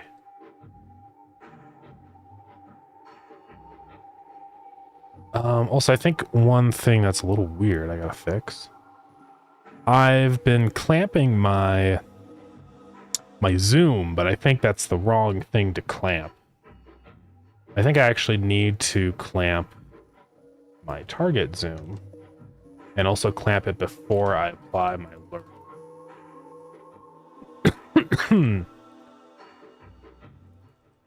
And same with the target position, honestly.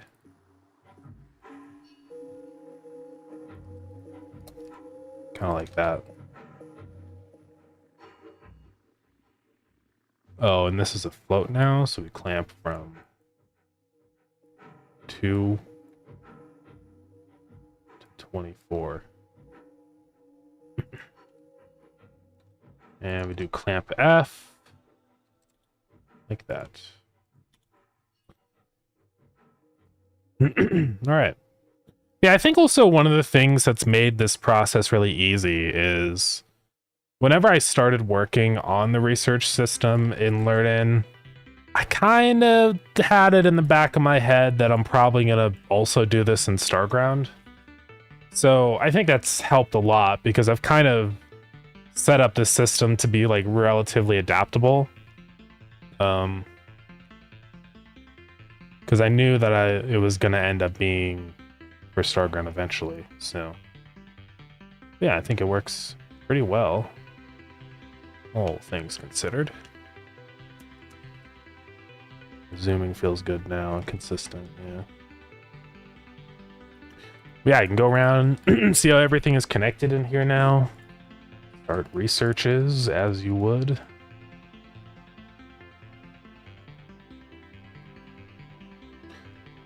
Only thing that I see in here that sometimes is like a little distracting is when you hover over, like if you have an icon you're hovering over that's pretty bright and the text overlaps with it, it's kind of like with this, it's a little hard to read the R and E. So, I mean, it should be really easy fix. I'm just gonna add an outline.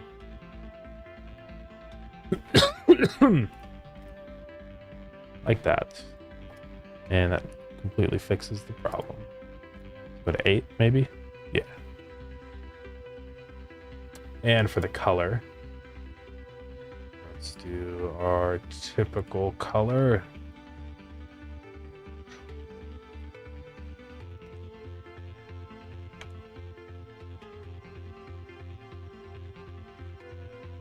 There we go. So yeah, that just helps a little bit with readability on very specific things here.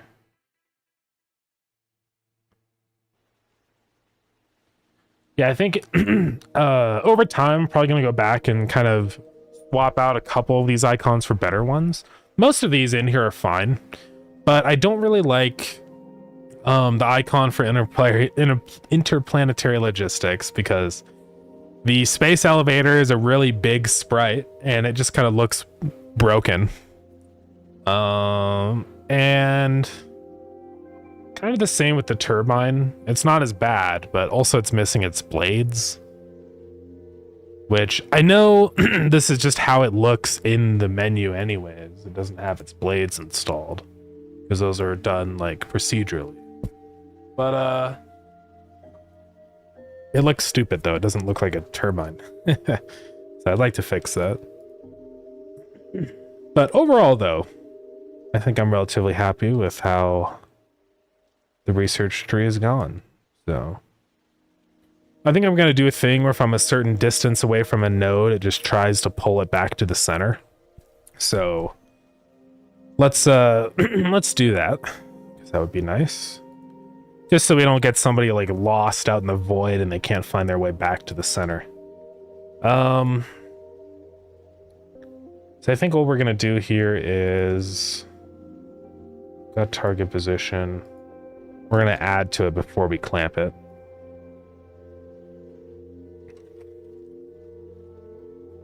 So closest tree node is equal to get closest node. Global position, I think it's a research tree nodes or something.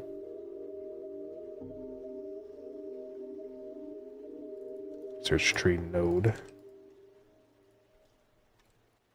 So if closest tree node, If global position distance to closest tree node dot global position.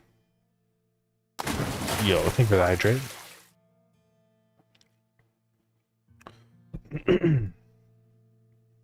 So if we're like more than 128 pixels or something, or even less, like 64, then I want to start moving toward it. So I can say target position plus equals global position dot direction to closest tree node global position. All right. Also, if it's greater than that distance. What amazing mustache you got, brother. Thank you very much. I appreciate it. Yeah. So now if I move really far away, you can see it's pulling me back to the tree. That actually feels way better than I expected it to feel. Like, it just kind of keeps the camera around where the stuff is happening. Like, also, as we zoom out, you can see, like,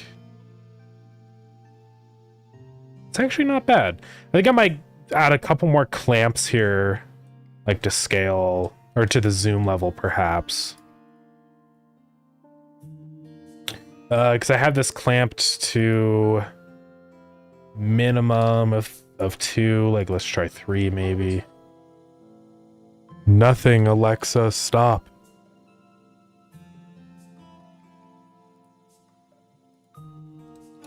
She's scary, guys. I'm gonna mute her.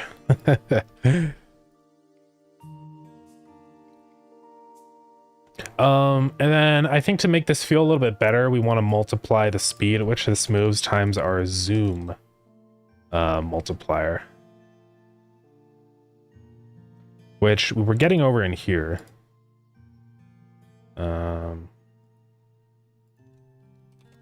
Zoom factor.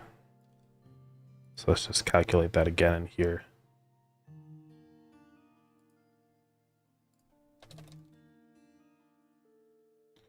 Zoom factor, then we already have camera, so we just say that.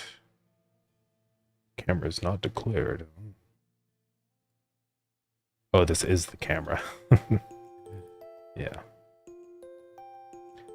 I told you before you sound like Chris Pratt. I appreciate it. I don't think so, no. So we're going to copy that now, and we can multiply our zoom factor. So now what should happen is when we're zoomed out, it's going to be a little bit stronger, pushing us back toward the nodes like this. And then when we're zoomed in, it's not going to care as much. So yeah, that works pretty well. And I might also just another, yet another little optimization here is decrease the distance when we're zoomed in. So we can also multiply this distance times our zoom factor. And let's try it out. So now you can see when it's a little too intense at this level because we get like locked in on a node. But it does work. I just need to make it a little less crazy. Let's print out what our zoom factor is, because I don't even really know what this number is. Okay, it's 0.25 there. As we zoom in, it's kind of a weird number. How are we calculating this? Okay, so I think we need to say times 4 so that it's a more appropriate value. There we go. So it's like 1 out here, then as we zoom in, gets down to like 0.2. Then what does this get to? 0.16. Yeah. I'm trying to think how I could adjust the rate at which it scales. I think if I divided what our zoom level was, that would do that. Not divided, multiply. Like that. Oh, it is divided now. Hey, Boolean, thank you so much for the raid. Welcome in. How's it going? What are we up to today on your stream? Oh, there we go. Oh, but it actually goes above. That's one issue. So, let's see. It goes above 1.5 now. Which is kind of a problem. Still 1.5. That's because we're multiplying it by 3 times. If we multiply by 2 times. Oh, there we go. Oh, but then we just end up with the same value. I see. Well, I could multiply by 4 and clamp it or something. Yeah, welcome in. Working on a big refactor, getting closer to the end. Let's go. Nice. Yeah. We're also kind of refactoring stuff today. Not so technical refactoring, but coming along though. We are working on redoing the research menu that we have. I never really liked how the old one was because it was just a big list of a bunch of buttons. And I always thought it was stupid. So I'm reworking it. Now it's a tree. And I like this one for a lot more reasons. I think it's a little bit more user-friendly for controller. Also, the big benefit it has is you get to actually understand like the connections between research. I was drawing it out earlier, but like the old system was like this, right? Where there's just all these buttons and a big list, and it's like, it's really hard to know that like this research unlocks this research, or this one unlocks this one. Like it's very confusing. But I think this is kind of a better way to represent the way we structure our research data. Because that's how the research is like stored. It's ID and it has a root requirement. So it just makes way more sense to represent it this way. But it's coming along. I'm just kind of working on really minor stuff right now. Like it's basically completely functional. I've been checking it with controller and everything's working here. And as far as I know, it should also work with multiplayer since I'm kind of just reusing the old code I had for like the actual multiplayer part of it. So, but yeah, this is on controller. You can kind of navigate around and select the research this way. But yeah. Good man. Thank you very much. Yeah, appreciate it. Sounds like a good change. Yeah, I think it's going to be a good thing in the long run. It'll definitely, because like I want to make sure that the game is pretty like user friendly. I feel like a research tree is much more user friendly, so I think it's definitely the right play. It's one of those things that I've been wanting to do for a really long time, like practically ever since I came up with the idea to add research into the game. But I just didn't ever really, I couldn't wrap my head around the best way to do it, or I guess I just kind of took a shortcut and was like, this list is fine for now and I'll do it later. And finally that time has come to redo it, so. But I'm pretty happy with how this is turning out. I'm glad that everything's working, because I was a little worried about like not being able to get this done in time for tomorrow. But I think it's working. We still need to test multiplayer, but I can't imagine that there'd be anything wrong with multiplayer, like, because it's all the same like guts for the multiplayer stuff. It hasn't changed, so I don't think we're gonna run into any issues. But I will still test it because that's not how I roll with Starground. I have to make sure it works. Yeah. I just went through a git run. My last idea was to do a git boot. Crazy.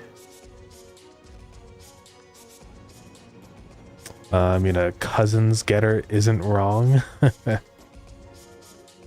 For the research table? Or any... Yeah. So I think, is there anything else I want to do here? Oh yeah, one thing I want to do is that little line thing that happens where if you click on one of these nodes, it shows like the connection of all of its parents. Oh, you mean for area values? Okay. Let's see. Gonna be lurking around. Hope the rest of the stream is great. Well, thank you so much for coming in the stream. I really appreciate it. But yeah, have a good rest of your night. So they don't overlap. Yeah. I do have an area like that set up so that they are checking around each other. It's just that what I'm doing is I turn off the physics simulation after a certain amount of time. And I can't control how long that runs for. If I go back into world, I can set like a timer here for how long. But I noticed that sometimes if I let it run for too long, it tends to destabilize. I'm not sure what's up about that. But this is like, is this better? The problem is that these nodes are still like, these two nodes just get kind of stuck in here. And we can see what happens if I completely don't do any time constraint here. Things get a little bit wacky.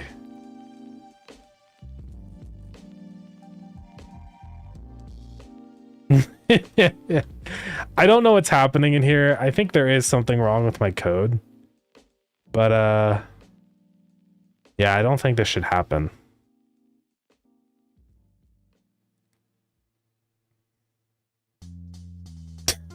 I don't.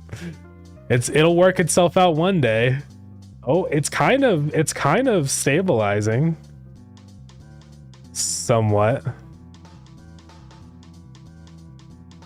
Not. It's not really doing it.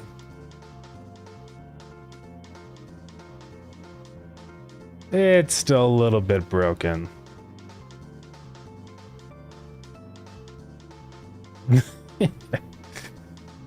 Yeah, I'll mess with this another time, like later tonight or something, and just kind of see if I can come up with something better. But I'm not like super dissatisfied with the one that I already have working.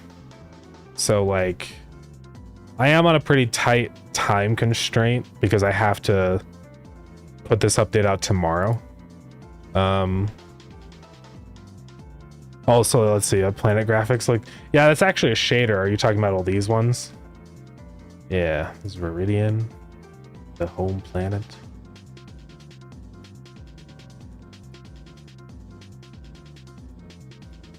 Yeah, these guys are just chilling in here.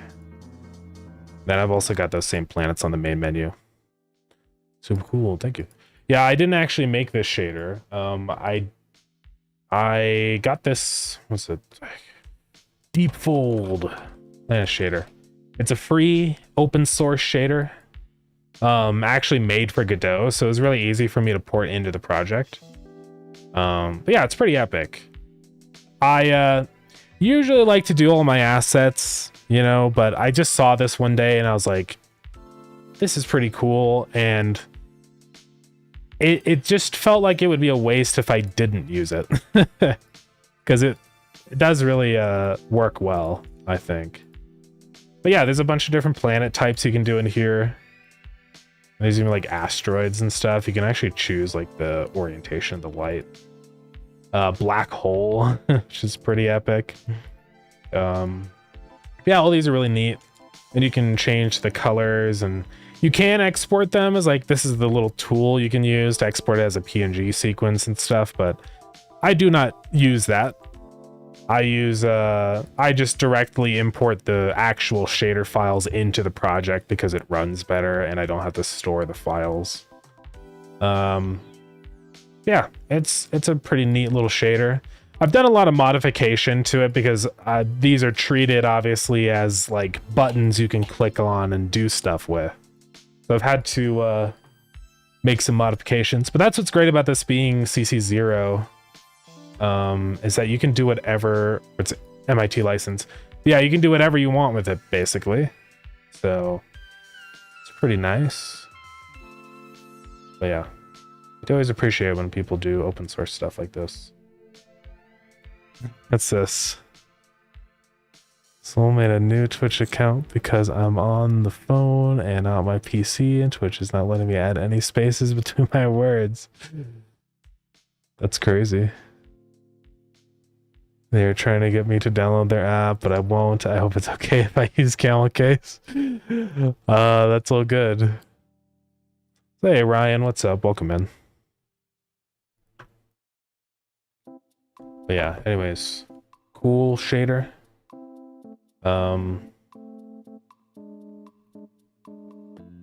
Hasn't been an update for a while, but it works. Like, it's pretty easy to convert to the newest shader stuff. So, I mean, that hurt my brain. Yeah, it's pretty insane.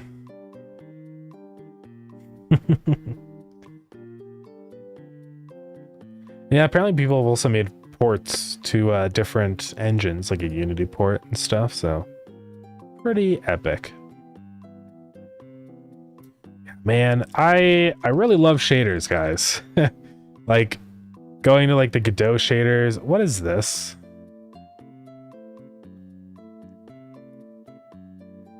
Why is this on Google? I've turned off all the AI garbage. I don't want this here. Okay. Guys, it's time to swap my search engine. I've been getting a little fed up with Google. Not gonna lie. Is that better? The underscores are better. Yeah. Shaders are wizardry. Yeah, it's the skill ceiling for shaders is endless. I mean, you could spend so much time making shaders. It's wild. I've made a lot of shaders before for Starground and different games and stuff, and it's fun. But also it's really hard. So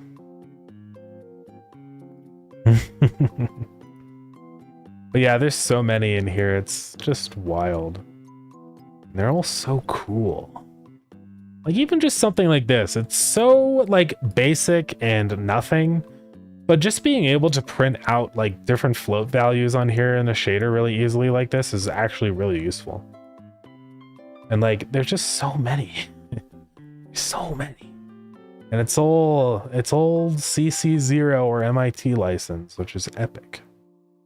So you can use all these, you can modify all of them. I really do love that Godot is such an open, you know, contributing community like this, because you don't really see this stuff with other engines. Unity and Unreal both have like their marketplaces, and most of the assets there you have to pay for. They do have some free assets, but it's always just so cool how there's 1,900 shaders completely free at my fingertips. No, you know, wonky contribution licenses. They're all MIT or CC0. I can do whatever I want with these shaders. It's very nice. I wish more engines were open source. I've tried to give back as much as I can. I've put a couple shaders up on here. I need to put more that I've made up on here. But yeah, they're all pretty epic. The ones I always love the most are just like so like simple, but are so helpful at the same time. You know? There's so many epic ones. There's a little like liquid glass stuff. Kuwahara filters are always really cool. VHS. And sometimes these shaders are a little hit or miss. Like, I've had some I've tried and they just don't really work at all, and it's messy, but most of the time you can fix them if you know a little bit about how shaders work. So it's not the worst. Like, look at this. This is crazy. It's pretty... They're actually like defining the Schwarzschild radius and stuff, and it's pretty cool. Yeah, garbage. Tried to open AI codecs today, first time on the job. It's a disappointment. I had to clean up all the garbage on the end. I just deleted the garbage generator. Yeah. What is that? Open AI codecs. Oh, okay. It's like the... I think I keep seeing ads for it or whatever. So this is the programming model. Yeah.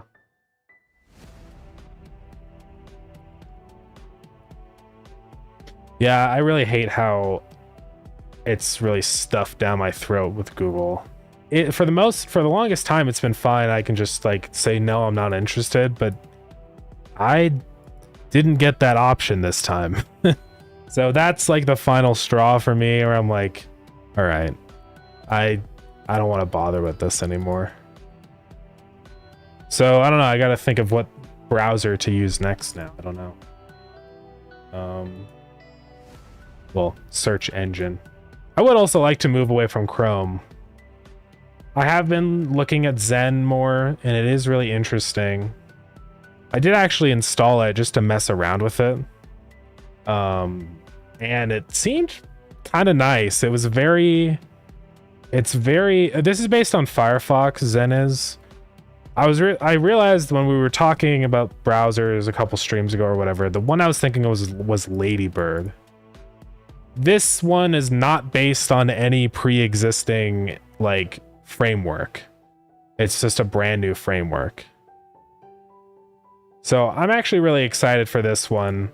Finally, something that's not Chrome or Firefox, because literally everything is. So it'll be cool to see this shape up. But yeah. So let's see, I missed this. Made a reshader shader that makes any game in any low res you want. Oh yeah, quantizes colors, different noise patterns. Let's go, blue noise, bear patterns. That's awesome, yeah. That's really cool. Yeah, shaders are freaking awesome, man. Once spent 30 minutes arguing with an AI that is doing exponent multiplication wrong. Oh yeah. Try Chromium. Yeah, I always forget that Chromium is just like a browser. I think I've tried Chromium in the past, but I mean, there's nothing really like keeping me attached to Chrome framework. I kind of want to try something different. So yeah, Zen seems pretty neat. It's a little different than what I'm used to. Like it feels very, you know, like iOS coded, but that's fine. But it's very simple. There's no garbage. It's just like you got your bookmarks on the left, you search for stuff on the top, and yeah, there's no garbage. And you can just use a different search engine so you don't get all the AI overviews and stuff. Because it's always just wrong, man. Whenever there's an AI overview, I can't trust it. It's always wrong. There's always like something that's kind of like a half, like it's technically kind of true, but then if you actually look at like Wikipedia or a different source, you realize it doesn't know what it's saying. So it's useless to me. It's just in the way. It's annoying. But yeah. Didn't Google dump Chromium? I'm not sure. I have no idea. I mean, they probably have branched into their own. I don't even know. I mean, Google Chrome is one of the other. Might still be behind Google Chrome. I'm not really sure. Yeah, if you click tab by accident, Chrome goes into AI mode. Oh, yeah. It's really annoying. But Zen seems nice. I don't see any AI stuff anywhere, which is thank God. Even if there was, it's not on by default, so I'm happy. Yeah, there is some. I don't care as long as I can disable it. But it seems nice, and there's mods and stuff. Yeah, I could do like DuckDuckGo or something for the search engine. That would probably work fine. Yeah, I might try swapping over to something like this and just see how things go. Because honestly, I have to have so many freaking plugins on Chrome to make it not garbage. Maybe it'd be nice to actually try something different. And I don't really want to use Firefox. That seems like just as bad as Chrome. But yeah. Oh, white mode. There we go. Story is the best in my opinion. I needed a project to dude offload his addictions for Chrome OS. Yeah. He decided to make his own OS and of course his own browser. Okay. Then people got involved, but it worked. Now it's all about the browser engine that's new and nothing. But it works and keeps improving. Let's go. Are you talking about Chrome or like Ladybird? I don't know. They stopped contributing to Chromium, so new stuff doesn't get open sourced. Okay. Do you like to take impossible projects, but never do a full-blown modern browser? Yeah, it would be... that would be a lot of work. Trying to like make it actually work with every website and stuff. That'd be so much work. Oh, for Ladybird. Yeah, that's crazy. Yeah. That's kind of epic.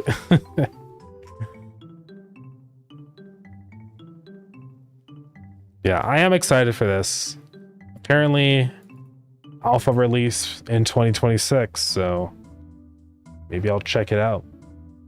And I like that this is like a truly open source browser. Like you can just straight up go to GitHub and here's the code, which is pretty cool. Anything that's open source, I always think is so much more resistant to garbage happening. Because if anything bad gets added to the engine, somebody's, or not engine, but the browser, somebody's gonna come along and be like, this is stupid, here's a pull request to fix it.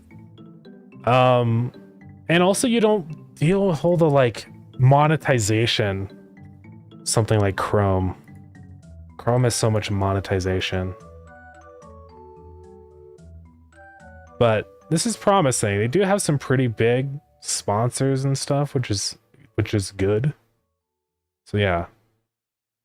I think once this comes out, I would actually definitely like to try this out. I presume it's for Windows. I mean, it doesn't say Windows in here, but that'd be wild if it wasn't. Yeah, for search engine use DuckDuckGo, yeah. I'm thinking about swapping over to that because every day I go to my browser, there's more and more random little sections and bits and bobs that I can't disable anymore, so I start to get kind of tired of it. Oh yeah, I want to check one thing really quick here, just make sure the audio is working for research. Should be, but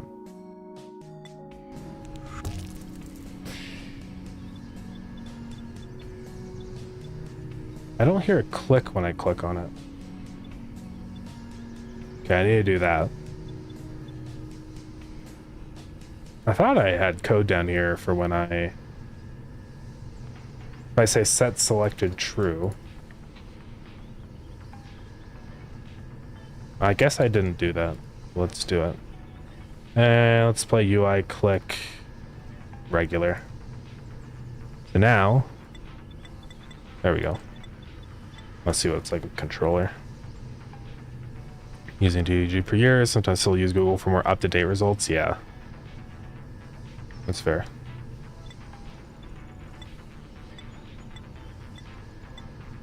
This works pretty well. Alright. I think we're gaming, guys. Perhaps. My only and first and last open source contribution was for eSpeakNG. Okay. That was a discrepancy and I said, I'll fix it. Nice. Then I did and added PR and they accepted. Let's go. Yeah.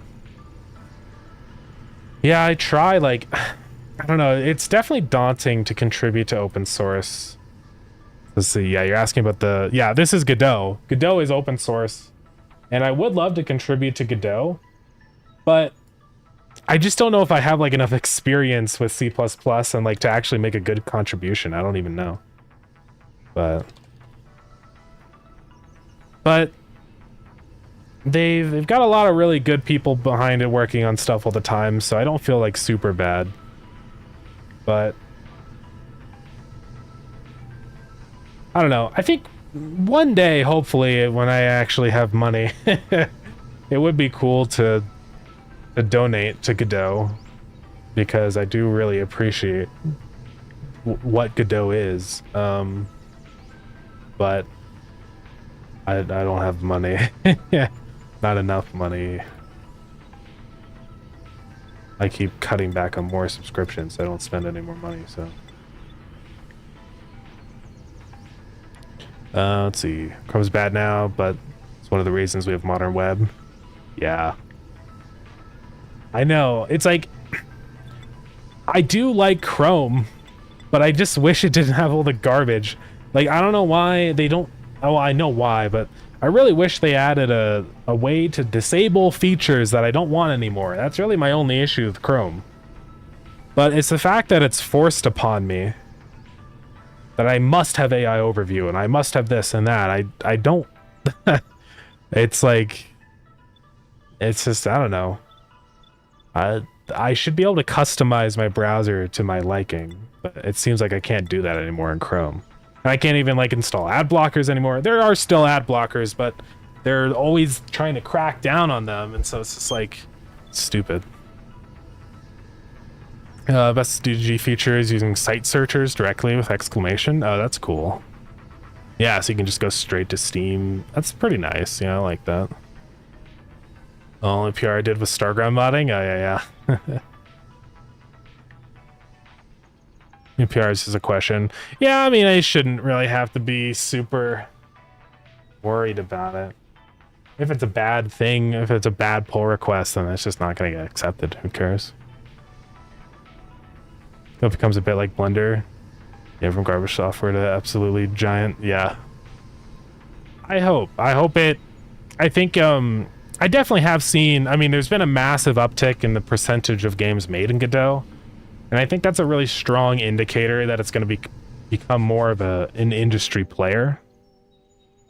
Because that's kind of the same story with Blender. The more people using it, the more demand there is for jobs with it, and the more support and backing there is behind the engine. It's just like a self-feeding cycle of becoming better and more popular. That's the power of open source. Because then nobody can just come through and ruin it. It's kind of like destined to become good as long as it just keeps staying on its path. Yeah, what's like the engine usage percentage stats? I know that much more, or game engine. I know that much more people are using Godot. Ugh. I just want a percentage. Units sold. So it was 1% 2024. Okay, that's games released. This doesn't have up-to-date data, does it?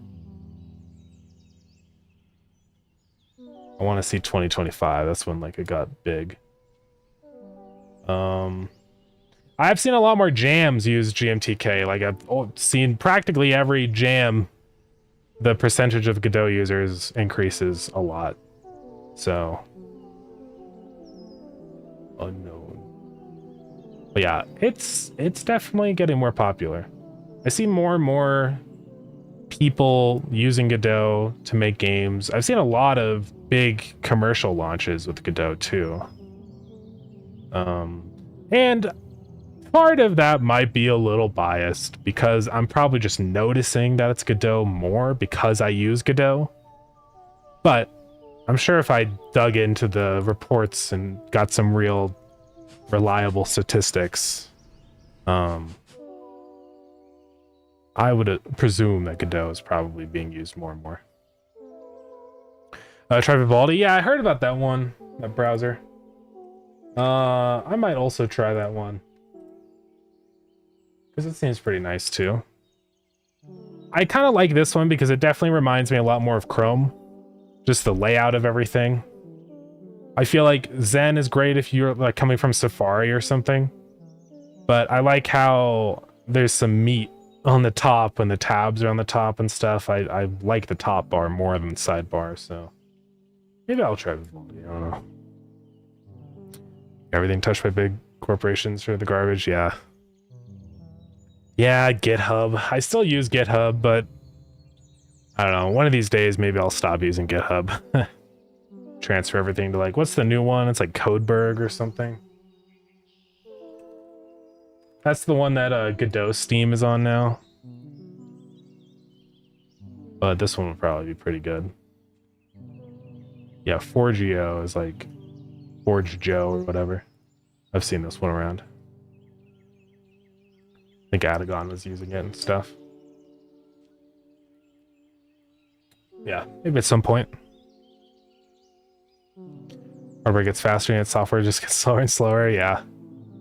I think it's kind of unfortunate that sometimes that it's like hardware becoming better is treated as an excuse to make software slower. But I don't really think that should be the case. I don't know. I mean, why not make things just run even better and super smooth? I don't know. It all comes down to money, guys. I was a top bar conservative, but tried sidebar. Now I converted. Yeah. I have more horizontal screen real estate. Interesting. That is true. It's very true. I don't know. I mean, it looks like Vivaldi does have sidebar support. I saw like, so I don't know. Maybe I'll try sidebar out with this. I don't know. Maybe sidebar is good. It just seems cursed to me, but it probably wouldn't be that bad.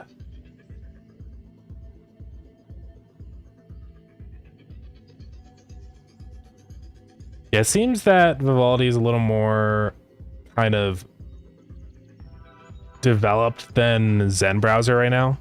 Zen Browser, I think, is still in beta, and that's kind of the reason I don't think I'm going to swap to it yet. But it's definitely interesting. Yeah, I think it's more of like a Mac focused kind of thing. It does work on Windows, but just the whole layout and the Apple Glass vibe, you know. But Vivaldi.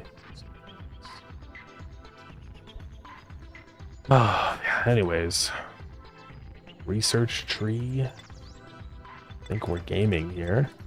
I don't think there's anything else we need to do for this. I guess let's go ahead and test multiplayer really quick, but I'm like pretty confident that it'll be fine. I'm a fan of Mac UI. Yeah, it's kind of... It's fine. It is very clean and visually appealing, but I think sometimes it almost comes at the cost of like functionality. And that's just been Apple's methodology ever since they were created, is it's always aesthetics over function. But kind of sterile. Yeah, I feel that. Very clean and simplified. I do have a Mac. I got problems with frickin' Apple, guys. I hate how their computers become obsolete so quick. I bought a Mac and now I can't install the newest version of Mac OS on it.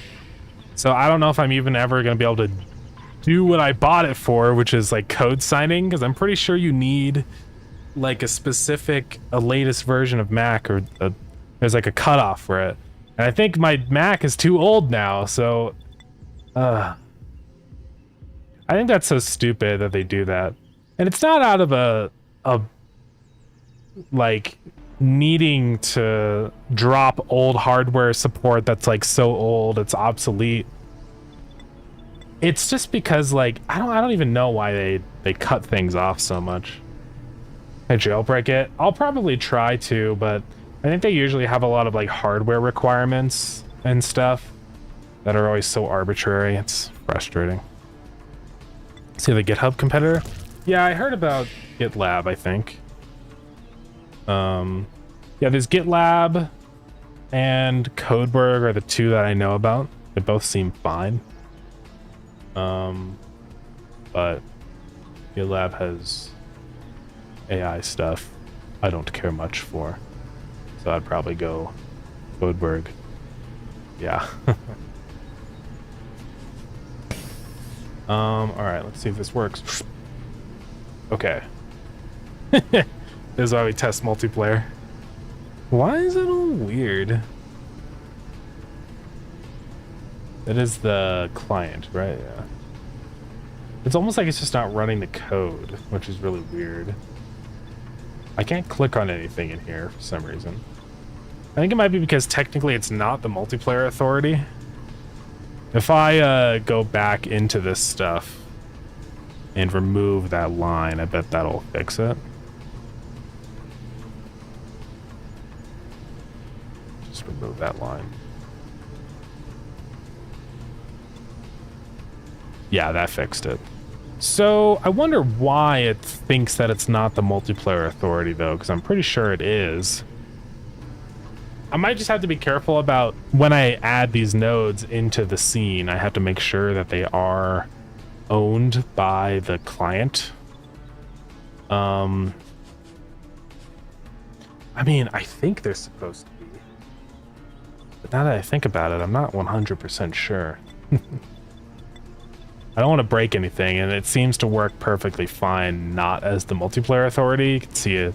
It started up the research, it sent the message to the server to start researching, so maybe it's one of those instances where I should let a good thing, you know, stay as it is. How much does this? Oh my god, that takes 400. I was like, why is it stuck at 0? Now I realize. How did that get up to 12? Did I do that?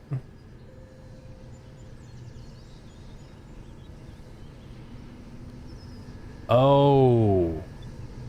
Bug identified. I realized. That's something I'm gonna have to fix.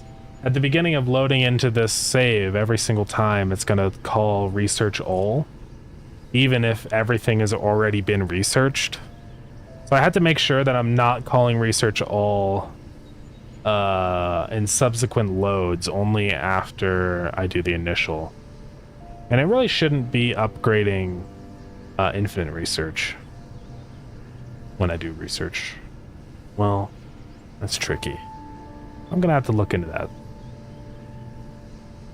Can I space the bubbles out more? I can. I'm just trying to think of, like, I think what I want to do is change the way that these nodes kind of generate, and I'll work on that later. I'm not gonna do it right now, but hopefully that should fix the issue of them being a little too clustered together. I mean, there is a really easy, I can just go into here and change this distance value to whatever I want, like to 64. And then when I do that, next time I load into the game, it'll spawn these further apart. But I don't want them to be too far apart. I'll have to see. Because it starts to look a little odd, in my opinion, I think, when they get too far apart. I just need to space these ones out better. So, like, how it is now is they're all kind of clumped in this direction. If I just kind of pushed these ones up over to here in the empty spot, I think that would fix the issue. So I can kind of space them out more. So I'll probably start working on that. Because yeah, this should go like this direction, or start its children creation this way. But the way it's set up now with the code, it's yeah. Progress bar is also a bit out of place. Yeah, I'm thinking about doing like a circle progress bar, because I feel like that just makes the most sense since these are like circular icons. I can just put a texture around like the circle, and then it just slowly starts to fill up as the research is completed. So I'll probably do something like that, I think. And I might also include a progress bar down here at the bottom, like kind of to the left of where the complete button is. Just kind of like another little section to show where the progress is. Just in case you want to quickly glance at the progress, you don't want to have to like zoom in on the bubble and look at the wheel go around. But yeah. Or maybe I even have like a little banner that shows up here or something, where it shows like current research, blah, blah, blah, and then a a bar. Because yeah, I'm not a not super happy with how it is now, where it like kind of weirdly overlaps on stuff, so I'll probably change that.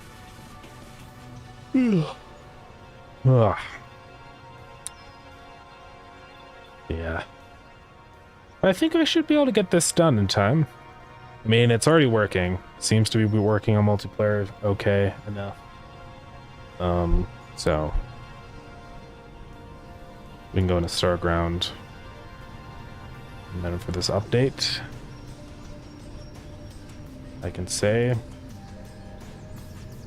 that a tree-based research menu. I think that's the main thing. It's all the tutorial changes we did, which will help.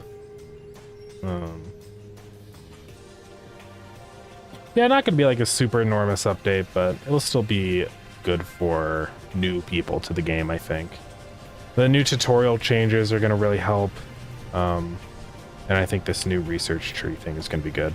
One thing I do want to add is like little icons in the bottom right for different menus you can open, because I think that's gonna really help people know what menus are openable.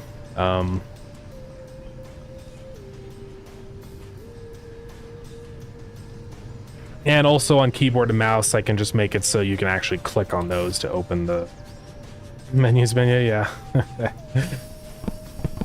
I have thought about doing like little tabs at the top of these menus. So like if you're in the building menu, there's tabs up on top and you can just click on them to navigate to the other menus.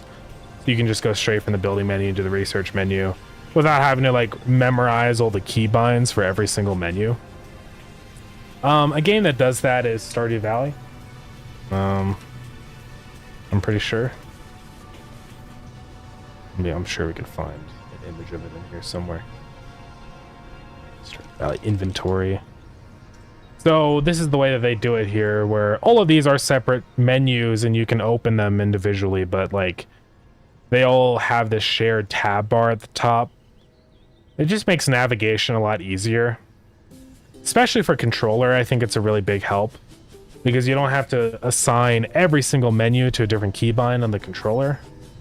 Like you just kind of do some of the main ones like inventory, build menu, and research, and then all the little miscellaneous ones like the tutorial menu and the blueprint menu can kind of just be tucked away in there. So I do want to also do that. It would definitely be a big help.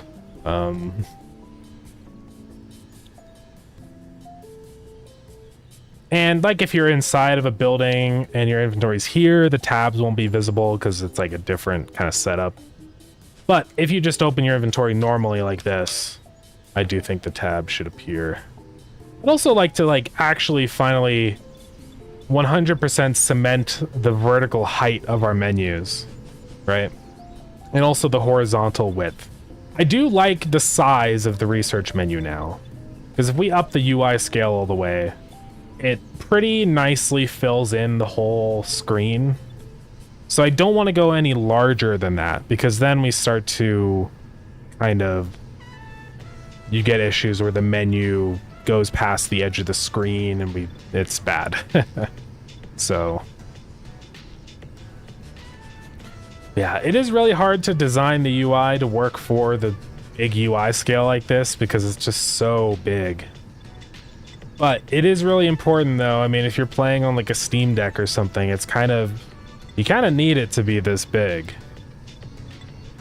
Maybe not quite this big. I mean, the Steam Deck has a pretty big display, but like at least the third notch, like this one. Probably best to make sure it's playable. Because also like if I, oh right, I'm a multiplayer client. But some menus are a little too tall. I think like specifically the tool crafting menu is kind of a problem, because if I go to full UI scale, it gets clipped off. So that's kind of something I need to fix. Technically, you can still use the menu, but it's pretty not good.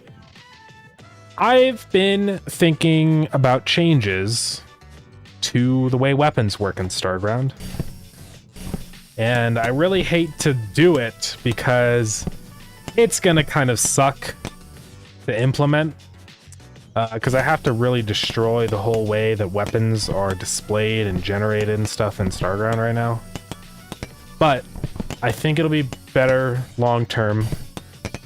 I've been thinking about making it so that weapons are crafted directly into an item instead of like how it is now. So big weapons gonna have big UI, yeah. So the way that weapons work right now is you just put these, well, let's go back to normal Yoska. You just put these objects in here and you click OK. And now I have a weapon. But it's always, there's a lot of problems that comes with this method. First off, yeah, like some people don't understand how it works and think that like there's another button they have to do or something, or like they usually are on their mining laser. They click on it, they click OK. Or I guess I do have it set up where it automatically. But yeah, you can't gift weapons, and that's one thing that's been really annoying. Also, every single time you want to test out a new weapon, you have to build it again. You have to take out your old weapon and put the parts in on the new weapon.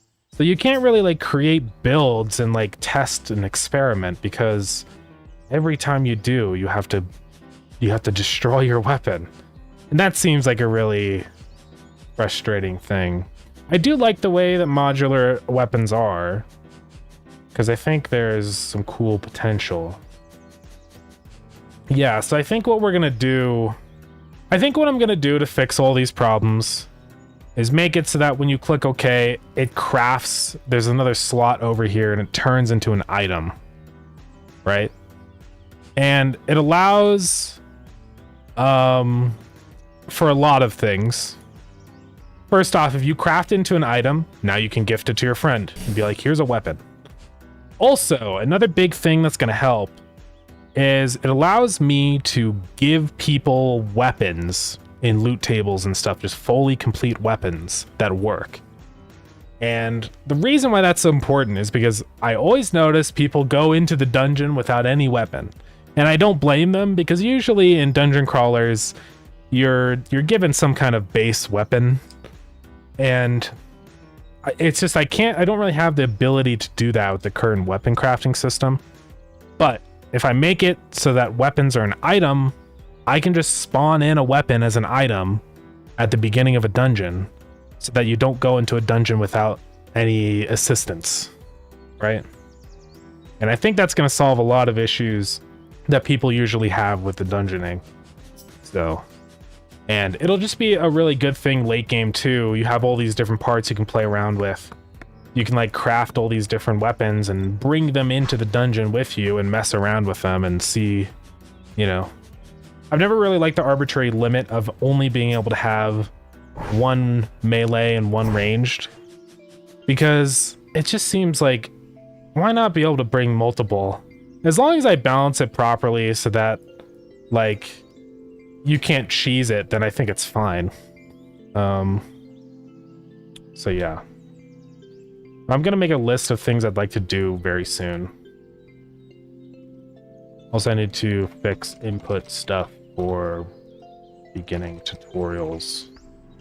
But yeah, it's about time, I think, that I make that change. It's gonna suck, but yeah, just told me there's a Bruce Campbell movie you haven't seen. Yeah.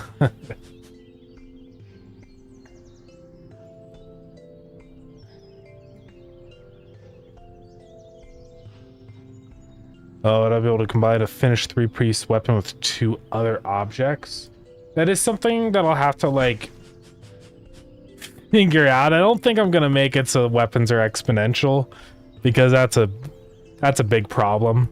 I think there's gonna be certain items that are blacklisted from the weapon crafting process. So if you put in another weapon, it just doesn't let you put another weapon in. Also, I have been considering making it so you can't put regular items in the weapon slots. And the reason for that is that a lot of people, just watching people play the game, they like, oh, what's this? And they're like, can I put anything in here? And then they do put anything in here. And then they go into the dungeon and they die because they made a terrible weapon. It is funny and quirky being able to put any item in, but also I feel like sometimes it's kind of like an anti-beginner mechanic. So I'm not sure. And then late game, it doesn't really matter. It's funny and goofy, but like, I don't know, I worry about, you know, player intuition. See, one of my favorite actors ever in Man with the Screaming Brain was a classic. Man with the Screaming Brain. I've not watched that.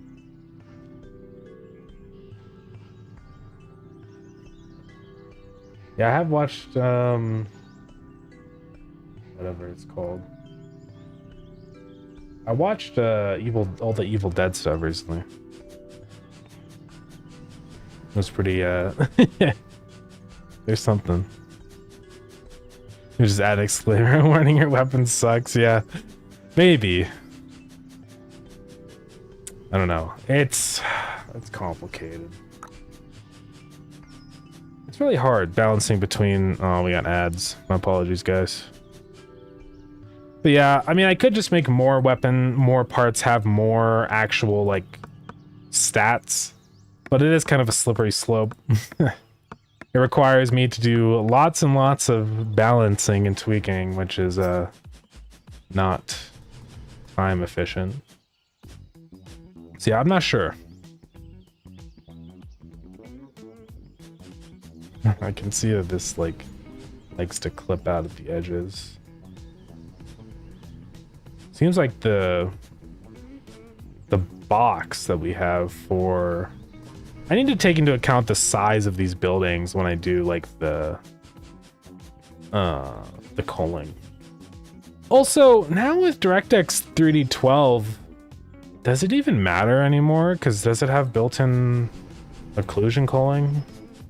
I'm not even sure. I'll have to experiment with that. Balance is fun though. Yeah, I know. I'm conflicted right now because part of me wants to keep in stupid items, and then the other part of me is saying, but it makes it hard for new people. So I think maybe if I just introduce weapon stuff, like give you a decent weapon to begin with when you first go into a dungeon, then the stupid builds might not matter so much. So I don't know, maybe that's the play, right? Give player a weapon when they first enter dungeon. So I don't know. Yeah, it's weird. Yeah. Probably Darkness is the best one. Yeah, it's pretty fire.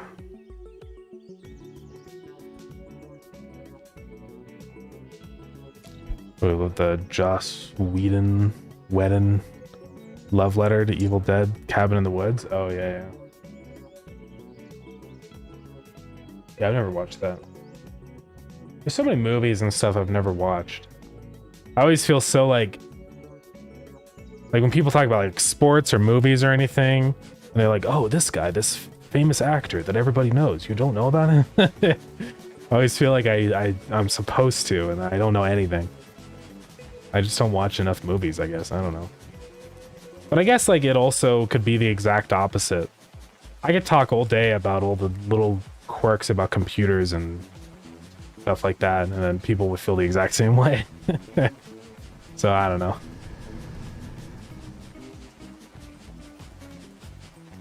Yeah, give him a basic weapon, like weapon crafting after. Yeah. I think that might be the play. Because it also does allow me to kind of make weapon crafting actually like a more kind of progression gated. So I don't know, maybe that's the play. Yeah, it's balancing act, help the player, give the player a challenge. Yeah. Feel like that, yeah. You know, know without knowing what to know or not. That is definitely true. Yeah. I always feel bad though. I have to like look stuff up and I'm like, I don't know. Like when people don't know the thing I like. Yeah, that's fair.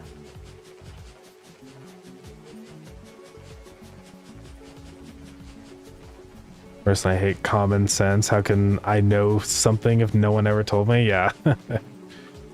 And you don't know what you don't know, so that just makes it even harder. This user class. But yeah, sometimes I keep getting this where it keeps saying that Steam's not... did I just not have Steam open? I guess that's my problem.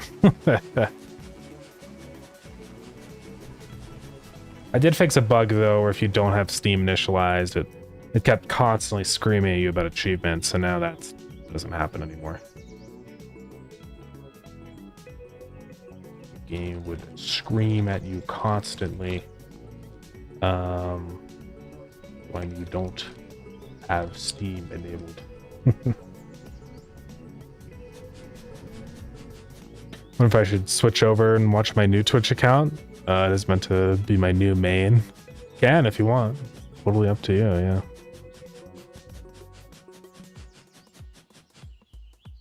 Comment says everyone secretly decided the rules and no one told you. Yeah. That is true.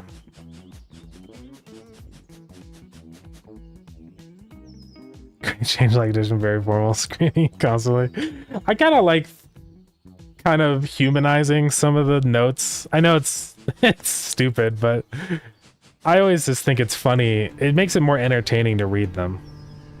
Like I could say fix an issue where the game would continually print out errors when you don't have Steam opened, but like it's more fun to say that the game is screaming, because that is what it's doing. It keeps yapping in here. I already fixed it, so it's not yapping anymore. But oh yeah, also let's fix that one print. Oh yeah, we don't need any of this stuff now. Get rid of that.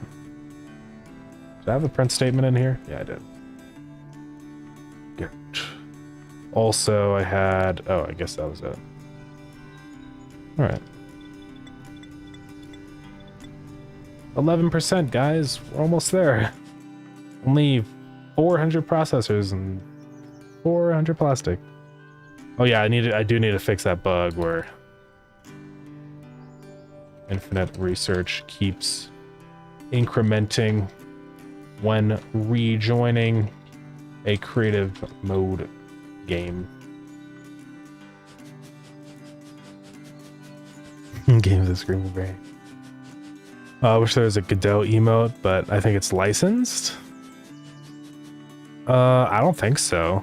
I'm pretty sure you can do whatever you want with the Godot logo, but I would have to be... I'm not 100% certain. Let me look it up. But I don't think there's... What is it, like, licensed under?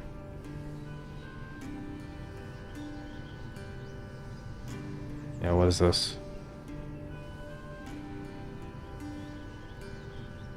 Only use the logo and icon to represent Godot, not your own project. Yeah, can use it in your splash screen, credits, website. Cannot be done in a way that implies endorsement of your project by the Godot developers. Okay. Okay. Apparently licensed according to Reddit. Okay, so it's licensed under Creative Commons Attribution. So theoretically I could use it as long as I credit Godot. I believe, because I can remix, mess with it, build upon it, but I must give appropriate credit, and that's it. So we could do a Godot emote technically, as long as, I mean, I do have the Godot plush in the game, and I have not gotten in trouble. But I think we're okay. So it's probably fine. As long as you credit them. Which, I'm not actually crediting Godot in my credits list, so... I have to do that. Haven't gotten sued yet. Like exchange log was, yeah, it's not following Newton's first law of motion. Yeah. Okay, but yeah, this should be fine to use then. They only have a press kit. Yeah, the project always includes that initial SVG image. Fully releases all of a sudden. Season this as your doorstep, did not credit us. That would suck pretty bad. I think usually with those things though, it's like if you're infringing on copyright, you have the ability to just remove the offending content and then you're fine, I presume. I mean, it probably depends on the situation, but I mean, if you're making money off of it, that might be more complicated. I don't really know how that works, but it's okay. I never claimed in the game that like Godot I'm sponsored or anything. I do specifically say the Godot engine plush. So like, it's not like I said my Godot engine plush. That's probably okay. I'm nowhere in the game am I implying that I own the rights or whatever to the plush. But I could just throw a link into the credits just to be safe if I really wanted to. Oh, what? Oh, that's a really funny bug.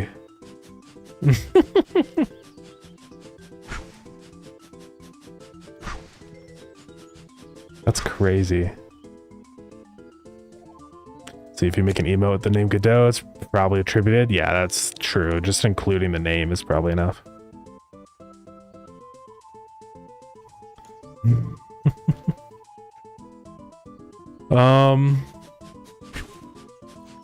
So I know exactly why this issue happens. I mean, it's really easy. Easy to fix, but do I want to? Nah.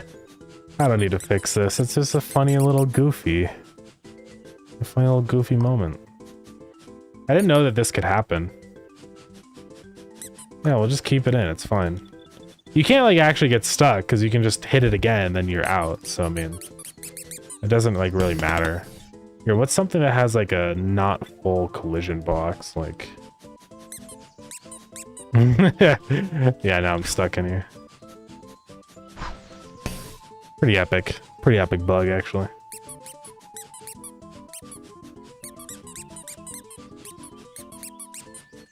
Why even bother fixing it? Unless it actually causes a real problem, I'm not even gonna bother. I think it's kind of funny that you can get yourself stuck like that.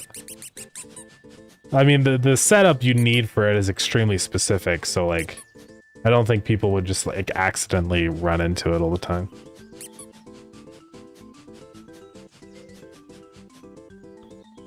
Let's see, just describe data and all my super restrictions.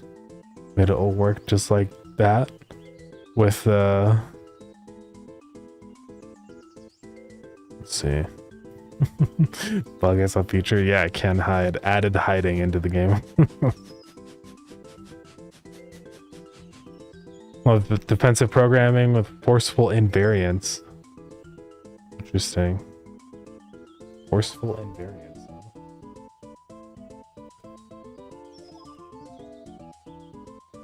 I do not know what forceful invariants are.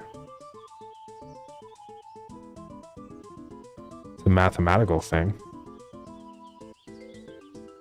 Programming.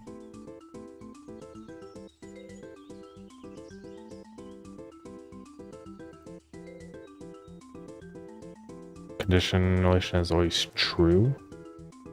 Ever fix the water land animals? Not yet. It seems like it's one of those things that really wouldn't be that bad to fix, but it's just not the case. The way that the physics are, it's like, I don't know. I mean, I guess I could just like run a check, and then whenever you place a land tile over a fish, it just deletes them. I mean, that might be the solution to that, so I might possibly implement that one day. Delete fish when placing land tile. But it's a pretty low priority bug fix right now. I don't really, it's not it's not even really like a bad thing. They're just kind of chilling here now. You can kill them if you want, so it's not like game breaking. You just slash them and they die. Oh, this guy's beefed up. There we go. If you go with a boat and hit the land at the edge of the map, you get soft locked? That shouldn't happen. Does that actually happen? And go to the edge of the map. I don't seem to be getting soft locked. Odd. Maybe that's like a multiplayer thing. Could be. Let's go. New account has been swapped to. Epic.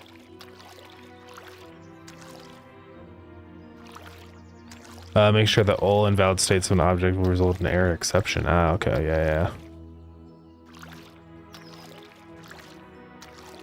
How does do they escape? Because they can phase through anything, yeah.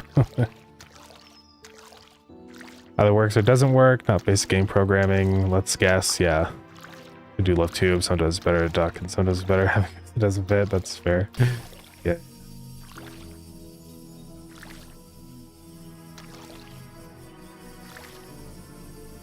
Yeah, it is nice how deterministic regular programming can be. Sometimes it's kind of hard to do that with video games. I think partially because if a video game was super deterministic, it wouldn't be that fun. But I don't know. I mean, other than like Factorio.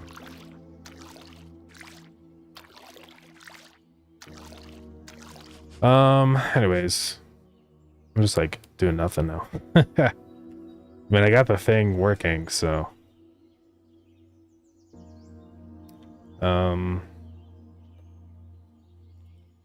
And all these other bugs are things that already existed, so they're not even like real issues I need to solve.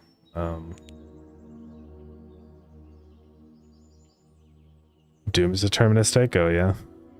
But like, deterministic only if you input the exact same sequence of inputs, right? Because otherwise it's going to be completely different, like the pathfinding will change and everything.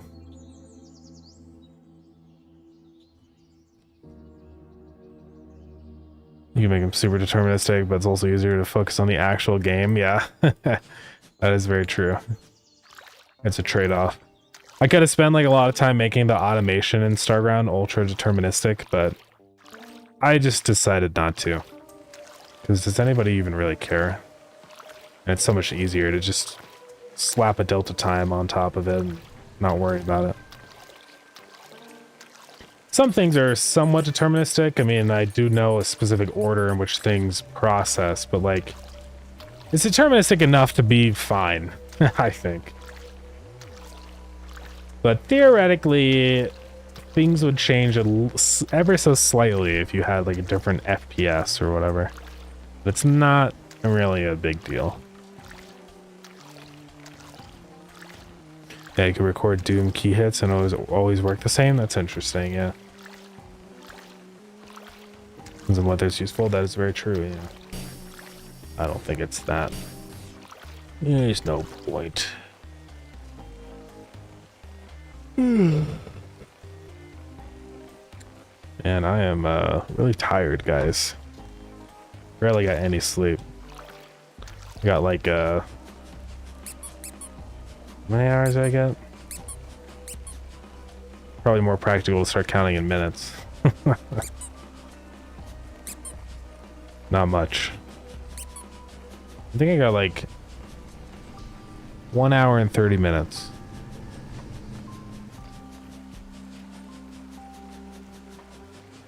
FPS and multiplayer, and we had tick scheduler, yeah. Yeah, man, multiplayer adds so much unpredictability onto stuff. Sleep, I had to work on the game. I couldn't sleep, but maybe I will very soon now. Yeah, I really wanted to get the research stuff working so that I can actually push this with the next update, so I think it's working pretty well. The progress bar is still a little quirky, but like what I'm gonna do for this, I think, is just go ahead and add a well, literally just do this. Change this one. Yo. Thank you. Thank you very much.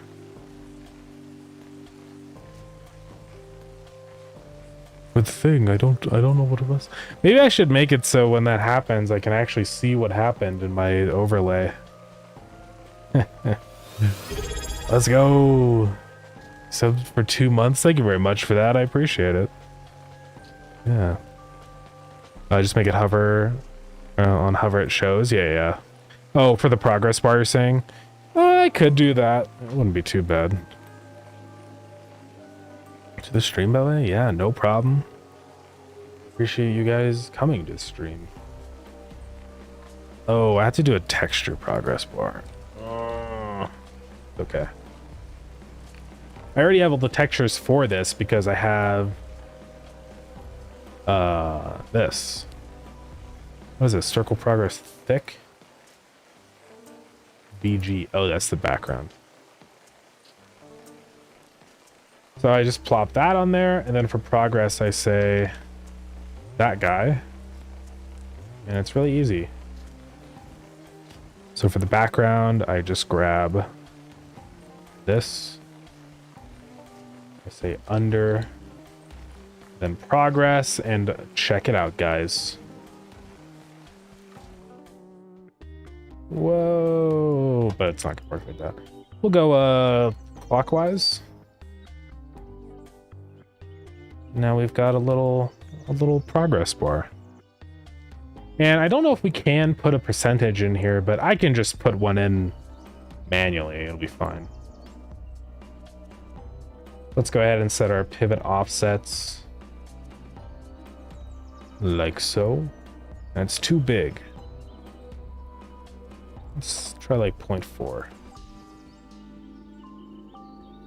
It is a little bit quirky.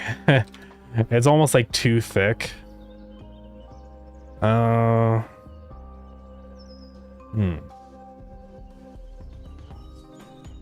might have to redo the assets and make them thin. But I'm too tired to do that right now. But I'll put it down in here.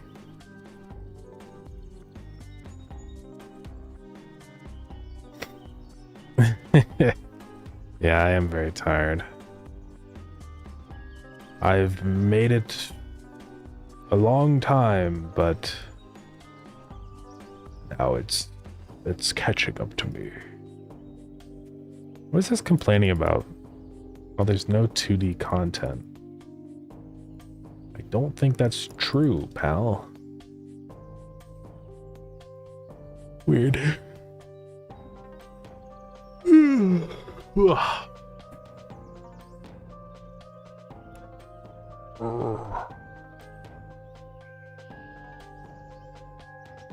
know, something I just realized, I don't need this view box anymore because I can just scale this to the proper size. Maybe I'll just get rid of the view box node because it doesn't do anything. It just kind of sits there. I'll do it later. Remove view box node from view research menu. Okay. Oh yeah, Steam. Just trying to think if there's like anything else I'll be able to get done later tonight after I sleep for the update. I'm really focusing on like minor stuff. I can't do big sweeping content changes in less than 24 hours, so yeah, I did clean up my desktop finally. Yeah, look at it, guys. Look how clean it is now. Isn't that crazy? I did a bunch of sorting. I put things away. It's pretty crazy. I also installed Winhance. Ace sent me a link, and it's Pretty nice, guys. If you guys have Windows, Winhance is cool. Because you can disable a bunch of garbage if I open up Winhance. Yeah, you can turn off like all the diagnostic stuff. It does actually help with performance quite a bit. I feel like my computer has been pretty snappy now. Still questionable? Nah, this is like great. What are you talking about? Never seen anything better. I might clean up even a little bit more, but I don't know. Jump song. I don't know what jump song is.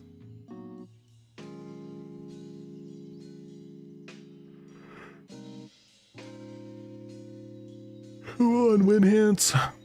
But yeah, it's nice. It lets you. Yeah, Wise Tree's just chilling here. He's just having a good time. Unfortunately, it's not the one where he's got his tongue out. But maybe we could find that. Should make the back. Yeah. Wait, Tree of Wisdom. That's not. What do I call him? Wise mystical tree? Hold on, I might get something dangerous. Let me. Oh, yeah.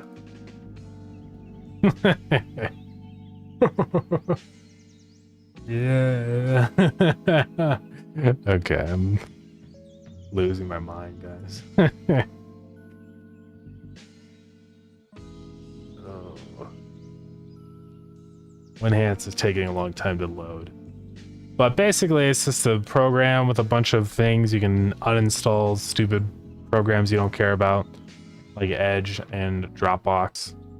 And there's also like a whole tab for choosing like registry settings and stuff. It's pretty nice. I was able to get rid of a lot of gunk that I'm not using anymore, and that I never will use because I have better alternatives. Like, I just uninstalled Notepad because I have Notepad++ and it's better in every way. So why would I even use Notepad anymore? Yeah, just stuff like that. And also I disabled all the diagnostic garbage because I don't care. And and Microsoft does enough already. Yeah, I gotta change this sprite to be like way thinner, I guess. I don't know. I'll figure it out. Yeah, I'll probably just change the. Yeah, it's really. Here's the research tree, guys. This is final. This is what it's gonna look like in game. Yeah. Yeah, I love how I can see how. I love. Yeah. See, I can see my space elevator research. Opus is peeking out over here. Yeah, it's pretty cool, guys. Yeah, we'll change it to be a thin circle. Look, guys, it's the Typing Fest on Steam. Too bad I don't have a typing game.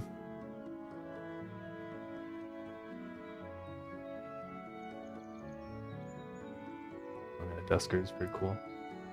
I do actually want to make a lot of different game genres just because then it means I get to have more games in sales like these, and these sales are wild, guys. The themed sales like this are enormous. Like I think I've done a couple for Starground. Some of them are whatever, but like the big ones that are hosted by Steam are like huge. Some people make whole games just for these themed sales, so unfortunately I didn't make it in time for the Steam Fishing Fest or whatever it was. This one would have been a pretty good one for lured in, wouldn't it have been? But it's okay. We'll make it next time. Never. I don't Might be a while. Might be a while until another fishing fest. That's okay. It's fine. That cast and chill does look pretty epic. I do want to try it at some point. Gone fishing. Anyways, I might as well just end stream. We're not doing anything anymore. I'm too tired to do anything. Hit a wall. Yeah, and I got all this stuff done, and this stuff is very minor and like practically optional, so I don't even know if I'm gonna do it right now. Well, like I'm not gonna do it right now. I will do it before the update, but it's just I got sleep. Sleep's more important right now. But yeah, I am happy with the research tree. I think it's pretty epic. Obviously, ignore all the circles, but I think it's gonna be a big help. I think people will finally be able to see the relations between everything, and those people include me. I get to see how the research actually visually fits in. It's very helpful. Because really all I get when I'm balancing research is this. I get a big list of a bunch of text, and like it's fine. But there's kind of like patterns with this that you don't really get to see. Like with this, I get to see how things are branching and connecting and extending, and it's very helpful. So, but yeah. Also, sorry, it's not my type of game. Yeah. Yeah, I've never really been crazy about typing games. Some of them are cool, but usually it's just typing is like a total side aspect of the game. It's not even like a main thing. But yeah, also I forgot that I added this in too. So long. And research now automatically scroll on controller. What are the current circles or what you get on max UI scale? Yeah. Pretty crazy.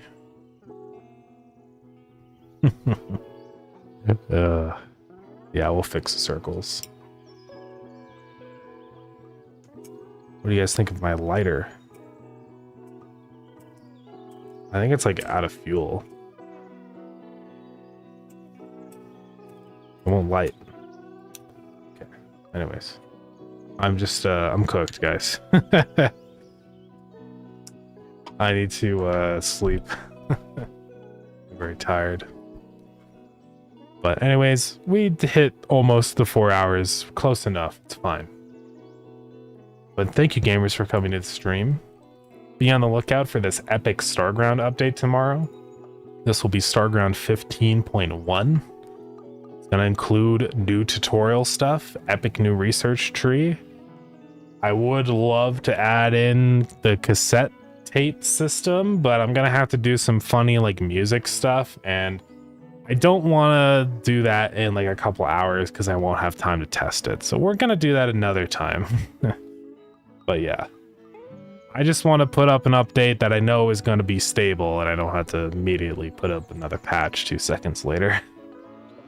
Anyways, let's go find somebody to raid.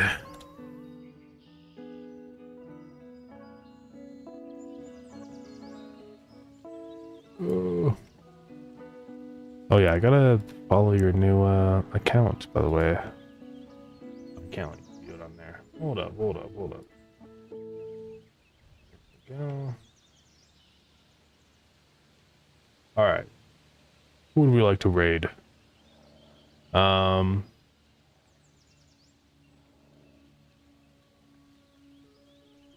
Let's raid, oh yeah, Dev. They're making the game in 500 hours. I would like to see more of that.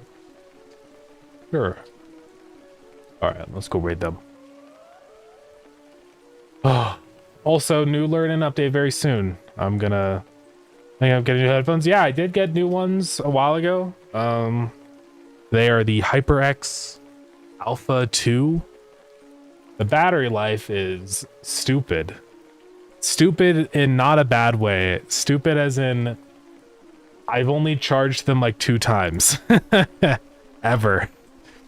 They last weeks. It's crazy.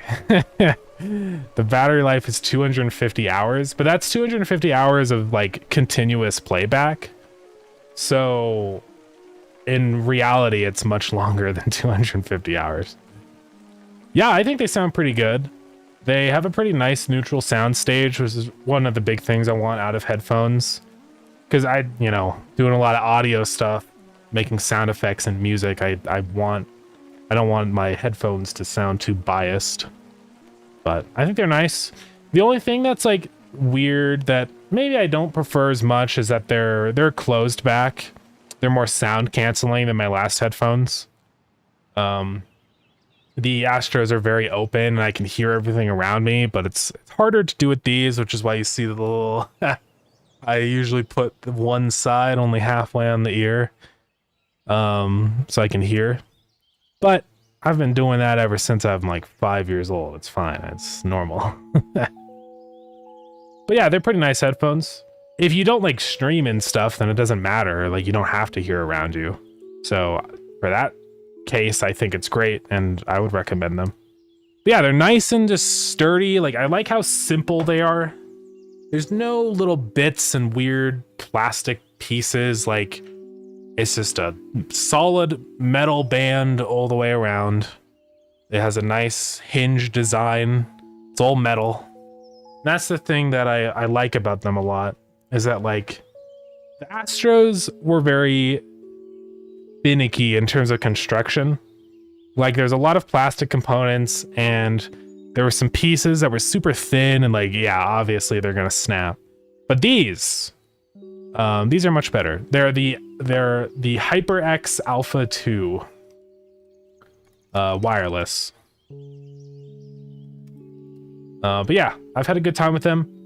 They aren't cheap headphones. I will say that. They're like $300. Although I got them for a pretty good price because I got them during Black Friday. But I do think they're worth it. Just for the battery life alone is insane. It's kind of like, I don't know how to describe it, but it feels like alien technology. Like I've never seen any other headset last this long. I don't know how they do it.